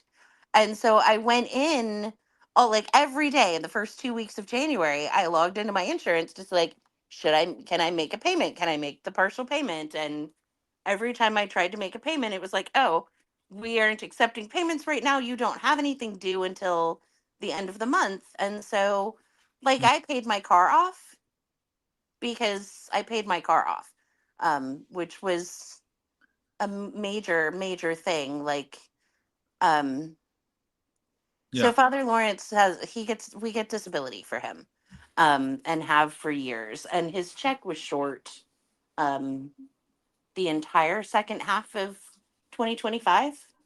Like they shorted him several $100s Really? every month from June to November. I think December was the first time Huh. we had a Is whole this like check. is this like Trump's things going on or what? I Like, have no idea. We've called the Social Security people, and they always say, well, we'll look into that and get back to you within oh man. 180 days.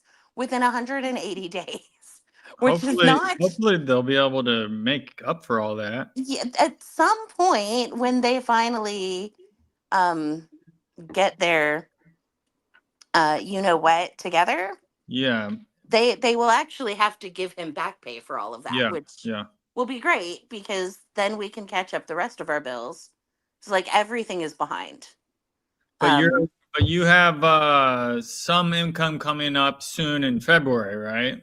I've got a contract that I'm supposed to be, and I also have a scholarship and stipend. I start grad school next week.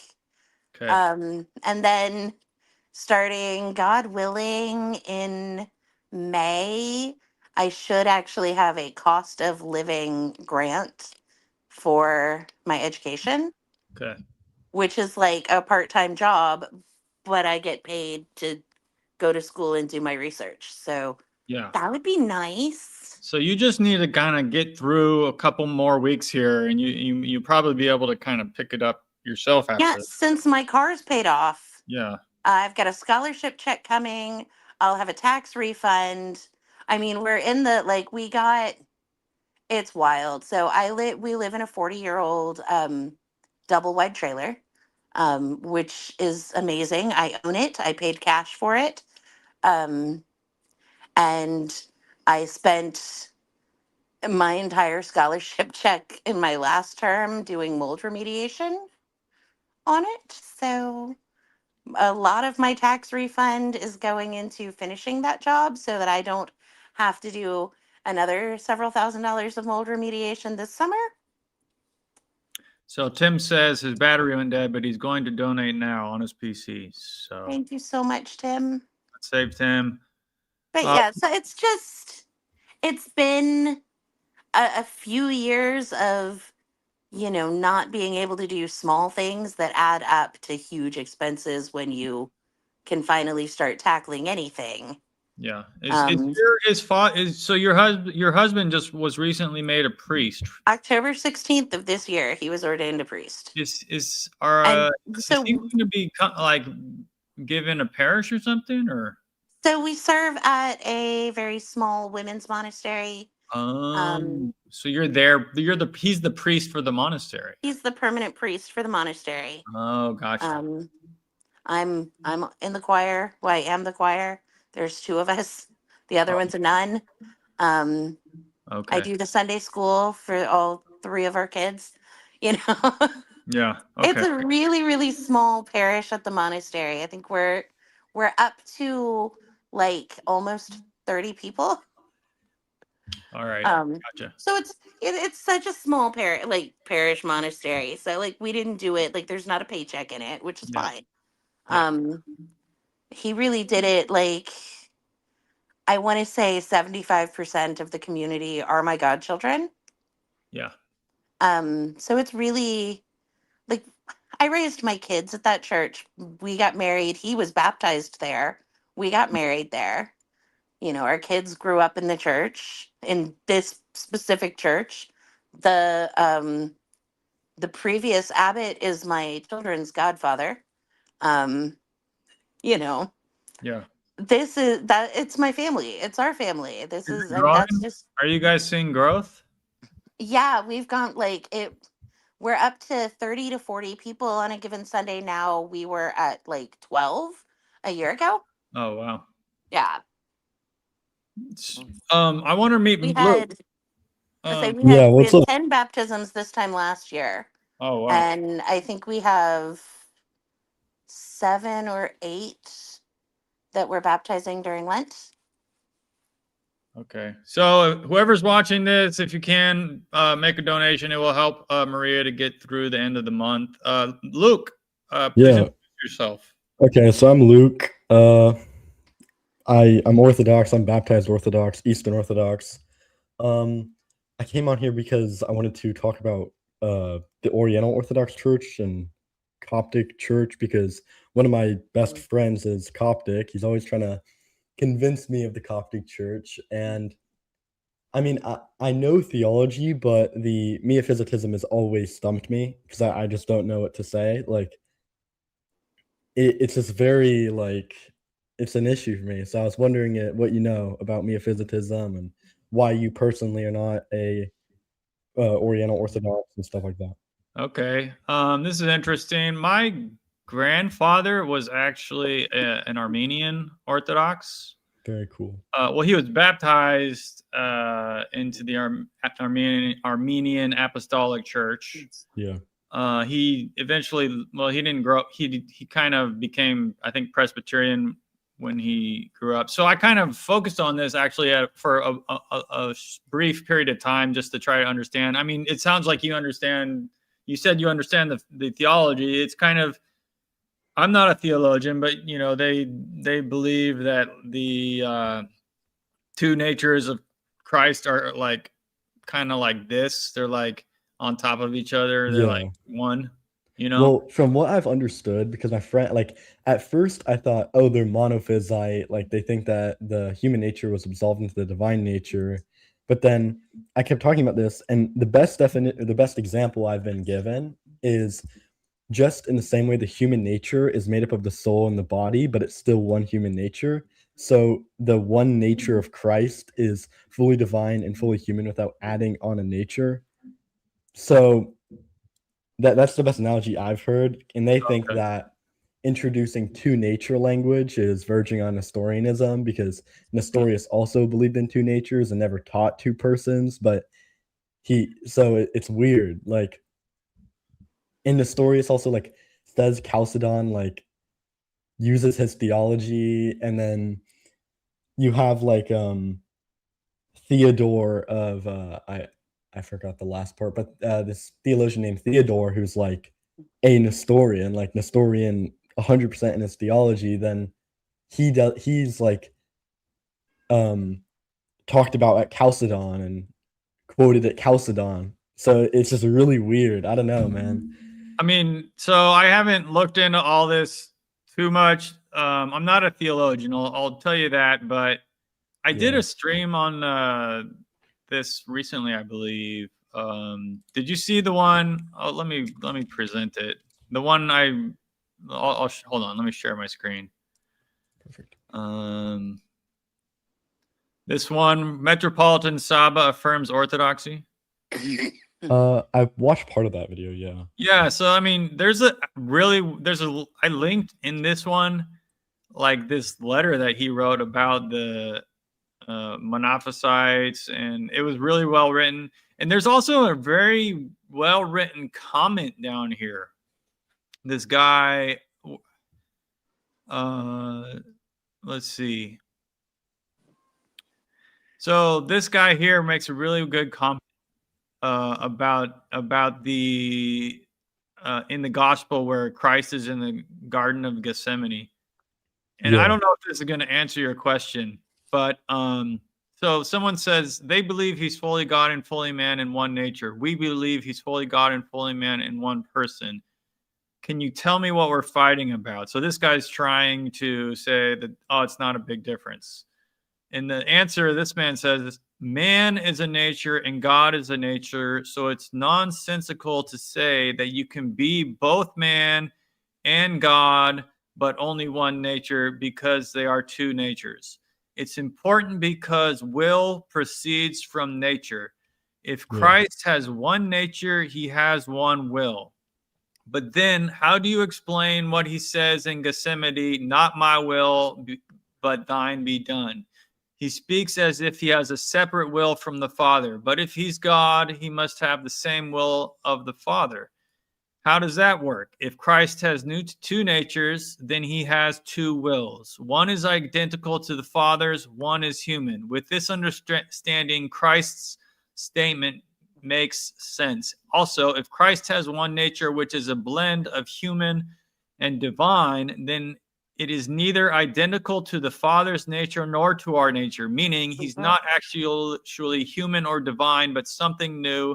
And that's also certainly wrong. And I don't think anybody could have said it better. Like this guy. That is the best description, because that's the best description I've ever heard. Because when I try to explain it, it's like, well, if he's not both fully God and fully man, then he is, it kind of almost wouldn't matter. Yeah. Because if he's not fully man, then the incarnation is pointless. And if he's not fully God, then the resurrection is pointless. Yeah.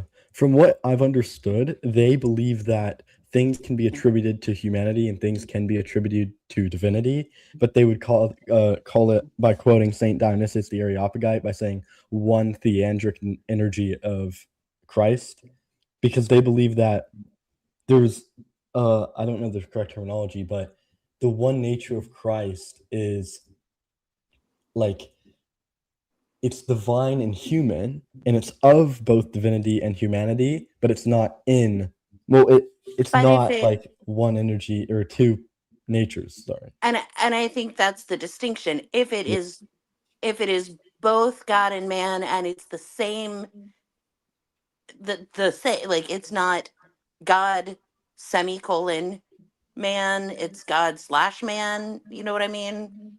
If it's merged into one thing, and they're basically indistinguishable from another, then it's a completely different being, a completely different entity, which makes it neither God nor man. It has to be distinct in order for it to be not a completely new created.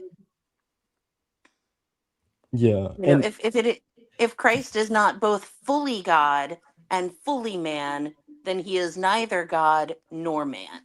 Yeah, and for me He's a demigod. like, it makes logical sense, like what you just said. But the thing that also is uneasy is Nestorius made that exact argument, which is why it's like really weird. Hey guys, I have a good take on this one. I was diagnosed schizoaffective long ago, and when I went into Judaism a little bit to explore, see, they have strong answers, and they have Hashem, which Hashem would be just like Messiah, having different names and even different images, maybe like a black Jesus, or, if a white Jesus, we never seen him with a sunburn. Tim, we're an Orthodox focused channel. Can we okay, not bring the Judaism into the I won't. It's not that. It's the thinking. See, it's God is like a light, and then he can have names and do anything. He sent Jesus, and I appreciate the thought, though. Appreciate it. So God became Jesus, but now he's both and more. See, because trying to make it one track is a little bit oppressive. It actually is like, do you want red or blue? Which one do you want? Well, yeah, that's actually a good point because that's actually a good point because the Monophysites, like they take the red and the blue and they make And it's purple. it's purple. Yeah. So See, if the red and blue analogy is great because what we're saying is, Christ is not purple. He is both red and blue. Mm-hmm. Yeah. So I mean, Completely red, completely blue, not purple. I It's haven't not heard a them say that the natures get mixed. I mean, well, that for it's not. plural, they say they were not mixed. It's Right. not so much the nature. See, man, even right now, we have a spiritual nature and a flesh. We have a body. So Jesus had a body, and the body wasn't him. He was in the body, just like our body. And he followed through with what we needed. I would say that Jesus was the body. I wouldn't say that he. I mean, I feel like if Jesus like had the body, that would be Nestorianism. But right. I Right. I feel like mean, so we would say that God, the Word, the Logos, right, the pre-eternal Word is Christ, becomes incarnate and is yeah, completely human with all of our temptations and all of our yeah, quirks and all of our thoughts and feelings and desires, but is also never ceases to be the pre-eternal Logos. He has yeah, always been and always will be. He's always Christ.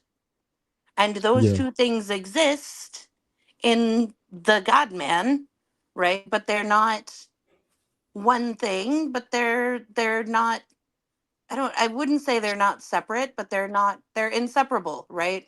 I yeah, understand that. That's how they teach, and it makes better sense now because there's a flesh reality and there's a spiritual reality.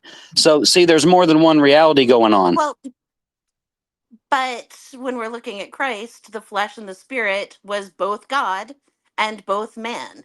At that So time, that's it's exact. not something it's not like his body and his spirit were separate. That would be monophysitism. That, Or that's right. You're right. like I'm At not that as good time, at I all mean, the isms. he was in his body. So there for a while he was both, but now he's out of his body and that's gone. That's right. I'm glad we covered that. Kind of cleared some things up for me too. yeah. I do. Is he? Well, you quoted or you talked about Metropolitan Saba. Is Metropolitan Saba knowledgeable on Oh yeah. meophysitism? Okay, Yes. he's coming to my church this week, my parish this week. So Ask I might him. ask him about him. I might ask him Um about it. Yeah, Yeah, go introduce yourself to him and ask your question. yeah, yeah, I do like my spiritual father could talk about this for hours and hours, and I'm like, I know what he would say, I know the answer, but I can't. Like, yeah, it's almost midnight here, so Yeah. I'm, I got a my quick. brain is I'm glad that you guys were able to answer because I'm kind of a dummy and how am I how am I even orthodox with the YouTube channel and I can't even explain this stuff? I'm the Sunday school director, and my kids stump me all the time. I'm like, wait, what? That's a really good question. I'll answer that for you next week. You know. yeah. Mm. Thank you for your question, Luke. Of course. No It's a problem. really good question. Yeah, That is a good one. It's very confusing to people that don't understand, yeah, this spiritual. It is, and there are other differences as well between um the Monophysite and Miaphysite yeah. They don't accept our groups, full and definition of theosis too. I have a right, question for and for that's young if penitent. you look up, they have sort of a different, like they add quite a bit into the Nicene Creed, which What? is very interesting.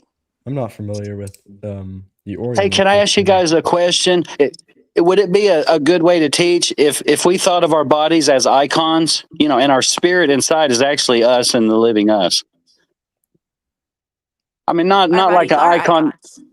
I think of my body maybe like a mule. Kind You of know, Our you yourself are sort of an icon of Christ. our bodies literally are icons. okay, And way back in creation, God says, "Let us make man in our image." that makes better sense. That's make more sense. Humanity humanity literally, icon meaning an image, we're made in the image of God, Yeah, and God also fashioned dwells after within his us. likeness. Human beings are literally icons. We're not Yeah. all very good ones. Oh, but I think if you look at But the when you whole can, person, their spirit, their personality, not just their body, I wonder how it is related, the spirit and body. when you can look at like the dude that pisses you off in traffic and realize that that person is a living icon of Christ, it changes how you feel about the dude that pisses you off in traffic. Yeah. It does. If you're familiar on the soul and the body, Christos Ionaris, if you're familiar with him, he talks about that a lot in his book. What book is that? I have it posted. I have the quote posted on my Instagram. I'll check. Elements of Faith. Have you heard of it? Mhm. Chapter 7 on Elements of Faith. He talks about the relationship of the soul and the body and how you can't have just one. You have to have both. You have to have both. And that, like, when we talk about, it's in the creed, I await the resurrection of the dead. Yeah. Hey, A million years from now, your soul and your body are reunited, right? We yeah, await the physical, literal, bodily resurrection of the dead. Yeah. I have a quick little story, real quick. One day I was going to the dispensary and I asked my girlfriend, "Hey, can you just go with me?" And she said no. And I always got so mad because she could just never be spontaneous and agree with me about and be supportive like that. I mean, but when I was driving up there, I was so mad that three little moles appeared on my face, and I don't know if you can see them. They're like right. Can you see them right there? Those three marks. Barely. Yeah. They popped up that same day, and a thought popped in my head. I think if a thought pops in your head, sometimes that's the Lord, an inspiration. And it said it took me a long time to get rid of those. That's what the voice told me, and they haven't changed since then. But I did have a water wart on my eyelid, and it went away on its own. So the body's kind of strange how the things will change, how it's related to what you do, and curses but those little, they might be. I wish you could see them good.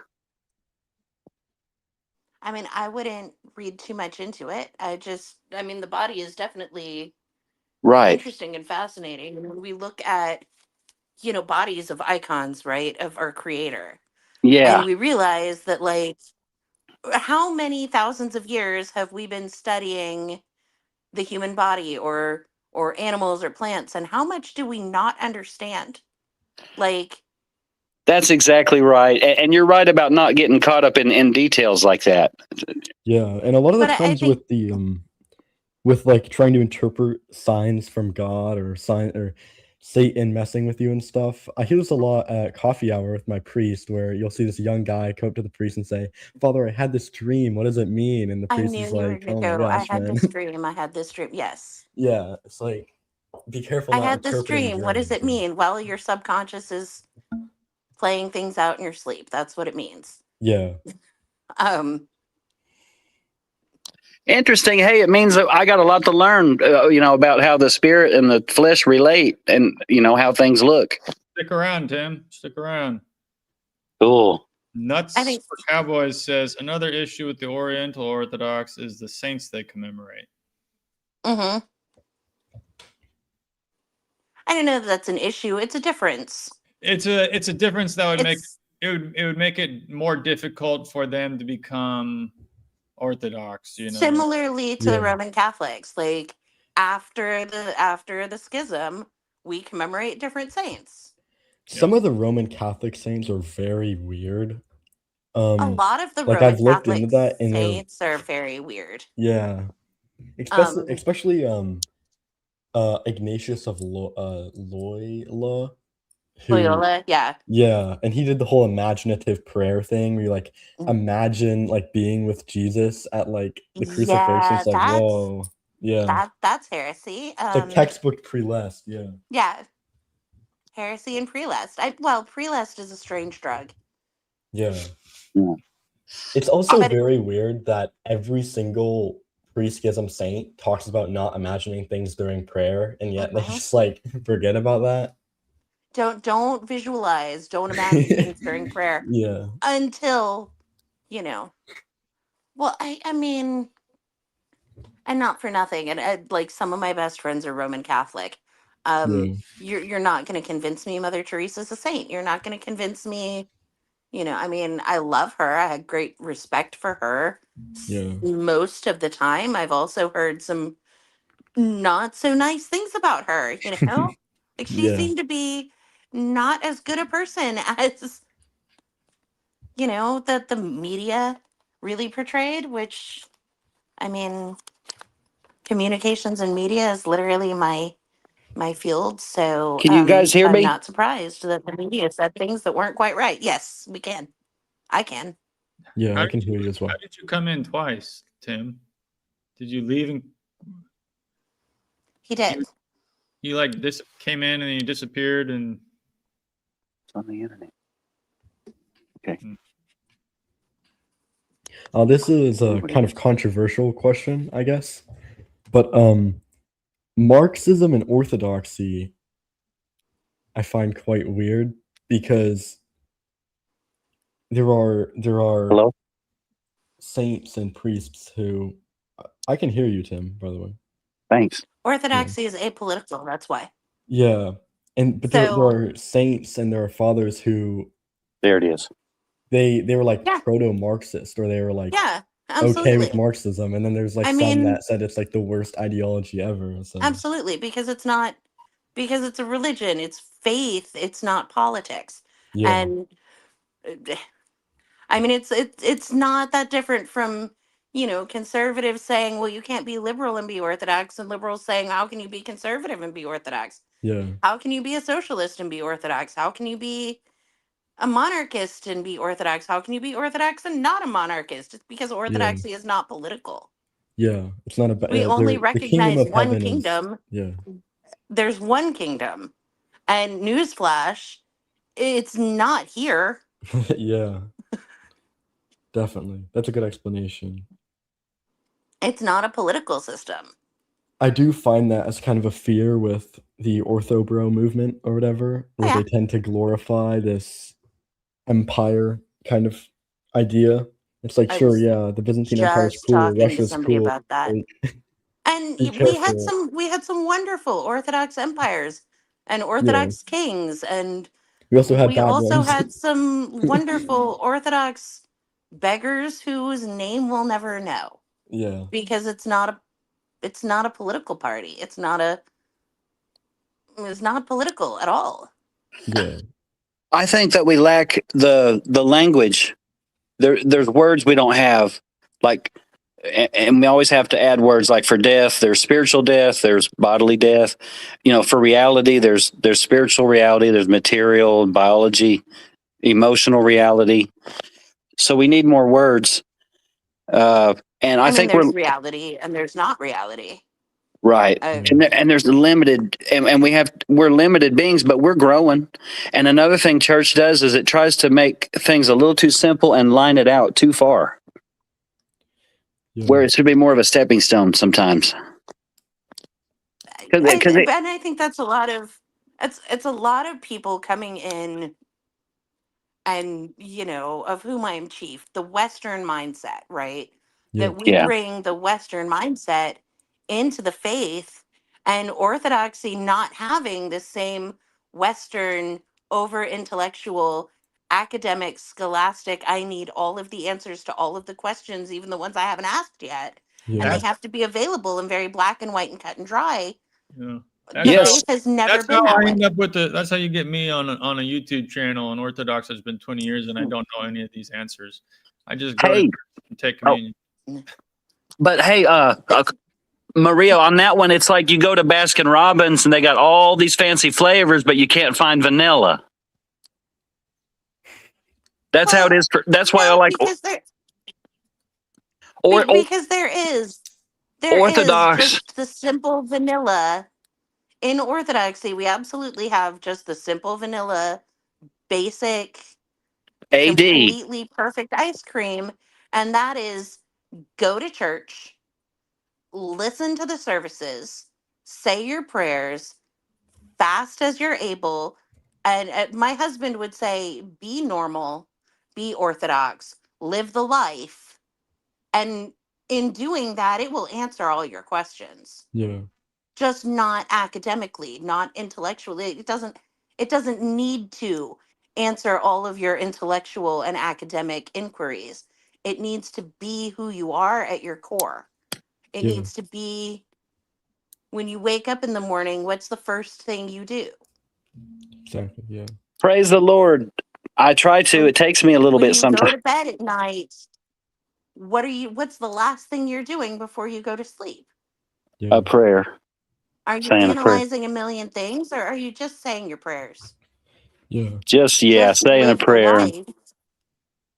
Go to church, live the life, say your prayers, fast as you're able, do what your spiritual father says to do.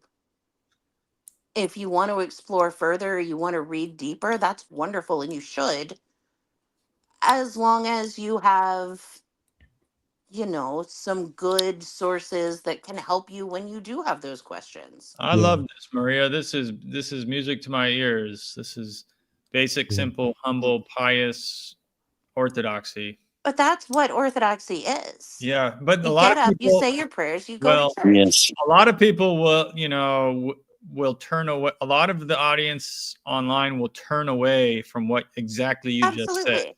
I got something But to say. my favorite, like, fun fact that I tell people when they come in and they start asking questions, well, what about this? What about this? Go to church. Go And to I say, church I like for a Orthodox. year. Attend matins. Go to orthros before liturgy. Listen to the readings in orthros. If you listen to the readings in orthros for an entire liturgical year, you will get the complete theology of the church. Yeah. All of it. 100%. I believe it. And instead of getting a little claw I want, I'll get a whole wing. I didn't know I needed. Yeah, I really exactly. like that. I really like that. Everything you need to know, Yeah. everything you need to learn is already in the church and available. You just Yeah. have to go and you have to listen and you have to participate and you Mm-hmm. have to live the life. Don't go to church and I mean, I see so many new converts coming in saying, well, I'm here now. I want to be baptized and then I immediately want to go to seminary. No, you don't. No, Yeah. that's a terrible idea. You're You right. need to spend some time just being Orthodox and figure out what that means. Yeah. Being patient with the Lord and letting the love soak in. And I think I like Orthodoxy because they're not too good for, AD. And because I'm not too good for water and the basic truth of Right. the structure. And Exactly. and I like, so many people are too good for water. They're too good for what year it is. But to me, and they think nothing of it. But to me, what else can stand against AI? You can say, hey, what year, and it's, I'm gonna read a Everything, I'm gonna read a comment. everything we will ever need to know is already in the services of the church. Yeah, standing in church is a spiritual formation. You just stand. You just stand in church for a long time. You get a spiritual formation. And if the readings happen to not be in a language you understand, there's an app for that, Yeah. I talked to my But there priest about is, that. because yay, it is 2026. When did that happen? And we have, an encyclopedia in our pocket and a And even, supercomputer. You yeah, can look up what the daily readings are. and It like even if you don't know even if it's a language you don't understand, you can still go into church and stand there and benefit, and they're praying for you. And my godfather stood through church for 20 years in Slavonic, and he didn't understand a word of it. Yeah. Yeah. My priest told me that when I was And actually. he became a pious yeah. Orthodox, wow. know? Like, Yeah, Yeah. it's I'll tell you, like amazing. That's what Nathan the taught me is first. just being Go ahead. simple. Sorry. Yeah, I would. Yeah, it's kind of hard because sometimes the timing interrupts with the on. But that's cool. Uh-huh. But Nathan taught me to be patient. I was overlooking the simple patience. Be patient. Just wait for the Lord, and have the water not be too good. And Orthodox, I was talking about amplifiers. And how vacuum tubes end up sounding the best because it's in a vacuum, but they never teach the Uh-huh. vacuum. They don't. It's so simple, like Orthodox, and it's true, but they don't teach it because it's a vacuum. What they teach is that it has a distortion people like. But I fixed a lot of amplifiers, and I found that tubes can deliver a cleaner, more natural sound with no distortion. Yeah. just going to break in and read this comment from True Strength. He says, a person that never tasted vanilla can't understand it intellectually. They have to taste it. It's very True. true. Yeah. That's good. Exactly. It almost is That's a bind. People get into a bind, or it's yeah, they well, don't it's literally believe. what we mean when we say come to church, taste and see, because it's not about one sense. It's not, you can't, like, so many people want to read everything and study everything and be orthodox, air quotes, orthodox adjacent, but they've never been in a church. Mm-hmm. You can't. You want it is all five senses. It is an experience. It is not knowledge. Yeah. That's really good. You can't be too ambitious, huh? I kind of want to maybe end on that. That might be a good. I mean, we could just hang out, but that's such a good thing to end on. Maybe I don't know. What do you think? Yeah. I Yeah. mean That's that. perfect. Yeah. I'm going to be I chewing mean, on I it for a think the while. takeaway from everything is go to church. This has been actually really fruitful. It took a while to. The first hour was me and Tim just bantering, though. I'm sorry. That's We were really having a true. And little a bit of lot of a times, crisis. a lot of times people don't have the patience because they don't really have the faith.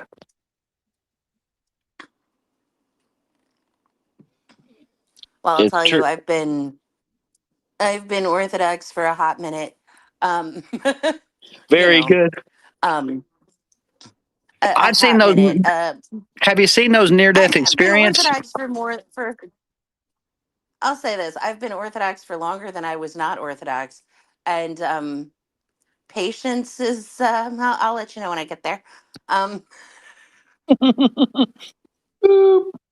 I listen. Instant gratification and my desire for instant gratification is like 30% of all of my confessions. I'm just saying.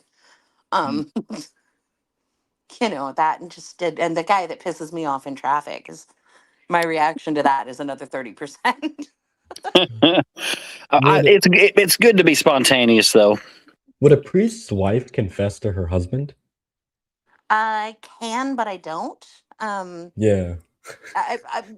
Canonically it's allowed, yes. Yeah. Um, but I'm telling, and I'll just be real. Like, I mean, most of my confessions are about things I said to my husband that I shouldn't have. So I've already, Yeah. like, So I was thinking about is I was you like, know, yeah. I was like, I can go to confession right now. This is what I said about you behind your back today. Yeah. No, I did, like, I honestly, I married a wonderful man. He was my best friend long before he was my husband. So, and he still is my best friend. Um, despite being my husband, I don't know. Is that true? So you're supposed to marry your best friend or whatever? I You thought know that was what? There just there feminine have been studies, propaganda. and the studies all indicate, like, the number one indicator of a successful marriage is that your friendship is more important than your romantic relationship. I just don't think men and women make good friends. Like for friends, I like guy friends, like I have some wonderful friends who are more like sisters. I will tell you, my best friend in the world is a man. You know him. It's Seraphim. okay. Um, he's my dude. He's my best friend. Like Am I as close to him as it just sounds so cliche. Marry your best friend or I be did? I friends literally first. did. No, Father Lawrence was. We met in online in like 1999, but not in person, and neither one of us were into the like let's do the internet dating thing. That wasn't going to happen. So we were friends. We were chat Mature, buddies. mature enough, Hmm. and And we finally met in person, um, and we were married 4 months later. Wow. I'm So impressed, maybe Maria. So you're a pastor's wife. That's extra cool. Yeah, newly. Yeah, it's weird. It's wonderful and it's weird. Wow. Well, And we have this no, there's this running joke that goes around that like many years ago when I was young and single, there were some young men in my parish that were headed to seminary, and they were my age, and like the older ladies tried to set us up, and I refused because I didn't want to marry a guy that was going to I didn't want to end up becoming a presbytera. I did not date the guys because I did not want to take the risk that the date would go well and I would end up the priest's wife. yeah. And the guys that I didn't date 25 years ago, however long, none of them were ordained. I married a mechanic, and now I'm the priest's wife. I'm like, oops. We made wow. plans. God laughs. You know, Wow. Well, that's but I mean, it was it's wonderful. And I was very sad. Like I was sick and I didn't get to go to his ordination because it was in New York. It was a very long drive. Things were really weird, and then I got sick, and so we had the monastery where he was ordained live streamed, and then one of my friends was up there and FaceTimed me as well. So we had multiple points of view. And we had a watch party in my house with members of the parish. And I was able to talk to them through the ordination and explain what's happening during the ordination. Like the deacon, the candidate comes out with the air over his face. And they were like, why is he doing that? Isn't that what's usually over the chalice? And I said, yes, it is. And it's over his face because he is being offered as a sacrifice. Oh wow. wow. And I'm able to say this to his parishioners and his godchildren and watch it connect for them that he's not going and doing this for himself. Like he's doing this one, yes, to serve God, but also he's doing it to love and take care of these people. Wow. And just seeing that connect to the with them that, oh my goodness, he's doing this for us. Yeah, he is. He loves this this community, these people together and individually so much that he's like we know that it's going to basically uproot our whole life. Like it's totally different. And they tell you how different it's going to be, but nobody can actually prepare you for it, and it is. It's very different. But Yeah, but I was to very see it secular, man. connect to see it connect with his godchildren, with our parishioners, just how much this is about his love for as a pastor, his love for them. That he's a sacrifice now, and he's taking all of this on, and it's all on his soul too. How he handles our parishioners, our godchildren, his spiritual children, he answers for that before God. So it's this huge thing, but just seeing it through their eyes was just an incredible experience. Like Wow. I'm really thankful that I got sick and stayed home, um, and got to Yeah. experience that with them. Um, and then he called me as soon as it was over, so I could be the first one that he would give a blessing to. Wow. So he FaceTimed me a blessing. It really takes maturity, and sometimes you have to be raised a little, even me in ways. Yeah, And I think it's nice to have a lady's perspective. I'd like to run a couple things by you quickly. I can try. Well, first of all, like as a marriage, I I like to have more of an equal partner kind of marriage. And I 100%. okay, and I see the man should be allowed to be the main head, and the lady should be allowed to be 100%. and the main heart, which a lot of people don't Did you say. ever see my big fat Greek wedding? I know I probably should, because the lady, Okay. yeah, is the main There's heart. Yeah, this there's this expression that they say in that movie, but it's so true. The man is the head of the household, and the woman is the neck, and the neck can turn the head whatever way it wants. Wow. But yeah. it's true. Oh, And to put that in a different way, the priest that married us says it is the husband's job to lead, but it is the wife's job to tell her where he needs to lead her. Yeah. that's good. I think maturity and having the ability to have discipline, it's on both sides. The man sometimes needs to listen Oh, to the lady's heart, and other times the lady needs to listen to the man's management. well, Yeah. and remember that in the same Ecclesiastes, when it says, "Wives, submit to your husbands," it Yeah. says, "Husbands, love your wives as Christ loved the church, giving himself up for her." Yeah. Yes. Protecting. And I Yeah. will 100% of the time submit to the man who would die for me, Yeah.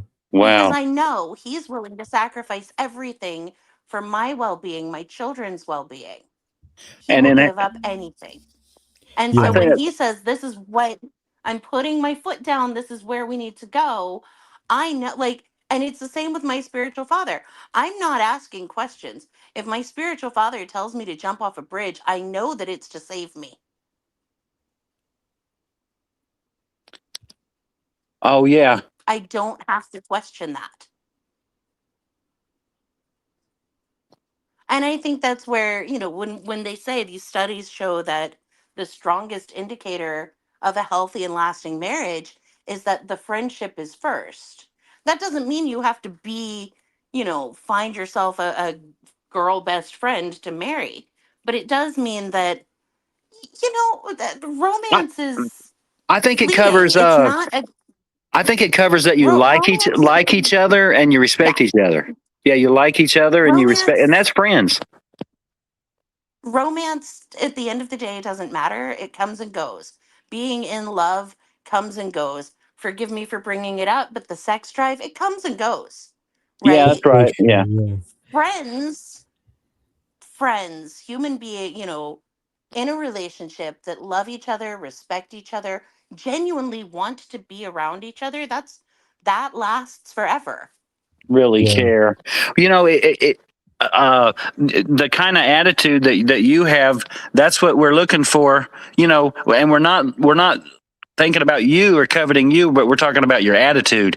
See, like ladies Oh, I don't have having a great attitude.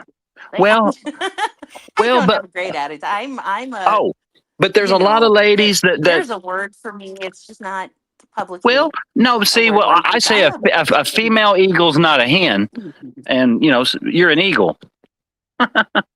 well, As some men would say. I'm a female something. Woof woof. Anyway, Well, you know, but we could use more ladies in the church and especially young ones that it's too bad their dads don't teach them. Or what would you say about just a little discipline? I mean, not being a disciplinarian, but just being able to I say, love you that you yeah, sort like of just like implied that I'm young, and I love you for that. well, Um, not just that, but just like supporting your husband, like, hey, we have 6 of these, and then the last lady I dated, she would say, no, it's a half dozen. She would I disagree. will Just, tell you that sometimes, as a woman, supporting my husband sometimes means standing up and putting my foot down and saying absolutely not. Oh, good. You know, I don't want a weak woman. Definitely not. But But if I'm putting my foot down and saying like, okay, when we were with the insurance thing this morning, and he's like, give me the number, give me the information. I said no, and he said, well, I'm going to call. And I said, what part of no was unclear to you? Yeah. And he said, Yeah. excuse me, what? And I said, no, you don't need to call and cuss them out because that is what you will do. That's not good for you. And it's not good for me because it's my insurance company, right? yeah, and see, No, I don't. absolutely not. I'm putting my foot down. I'm not giving Yeah, you that information because it is not good for you. It is and Yeah. see, that's perfectly fine healthy. for me to call, you But know. that's not browbeating. See, the lady I date, I mean, No, and a lot of people will browbeat, you know, trying to dominate the head. All right. Hey, this is such a great conversation, but speaking about putting a foot down, I have to be able to get up in the morning, get to work yeah, on. it is definitely after midnight here. So Can I? if there's any one more thing you guys want to add, and then we can bring It in was a great conversation. I appreciate it a lot. This is a Real really good conversation. thanks, Yeah. Maria. Hey, and I want to thank Maria for coming on as a lady. And I think we need more ladies in the church. We need some more strong ladies in the church that know how to be supportive to their man, but also stand for what's right. I love that. We also Ladies. need more young single ladies They're because coming. my young male acquaintances who are very marriageable Yeah. and very worth marrying and should be married have a very hard time getting dates. So I'm The just best. saying. The best. Yeah. We got the best guys. The best people Oh my coming. gosh, we do. Yeah. Like I'm so frustrated. There are some young men I know that I'm like, I am literally like ticked off at every woman in your local area. I'm just saying. Oh, yeah. So, some All right. people, Like, though, are how not. has this Any guy last not? word? You guys got any last word to say before we close it off? Thank you for inviting me. Yeah, And thank you very much. this has actually been a rather fun discussion, and I probably could ramble for hours. So I Yeah, we could, think but we I gotta. listen and we. I have to get up in the morning and get to work on time. So, Thanks, YP. Get some good sleep, buddy. all right. Thank you guys for Right, joining thank us. you. Thank you for watching. And Saturday, I'm interviewing Jerry Marzinski. So be Ooh. sure to tune in for that. And thank you, everyone who watched, everyone who called in, and we'll see you next one. Good night. Perfect. See you guys. Good night. Good night.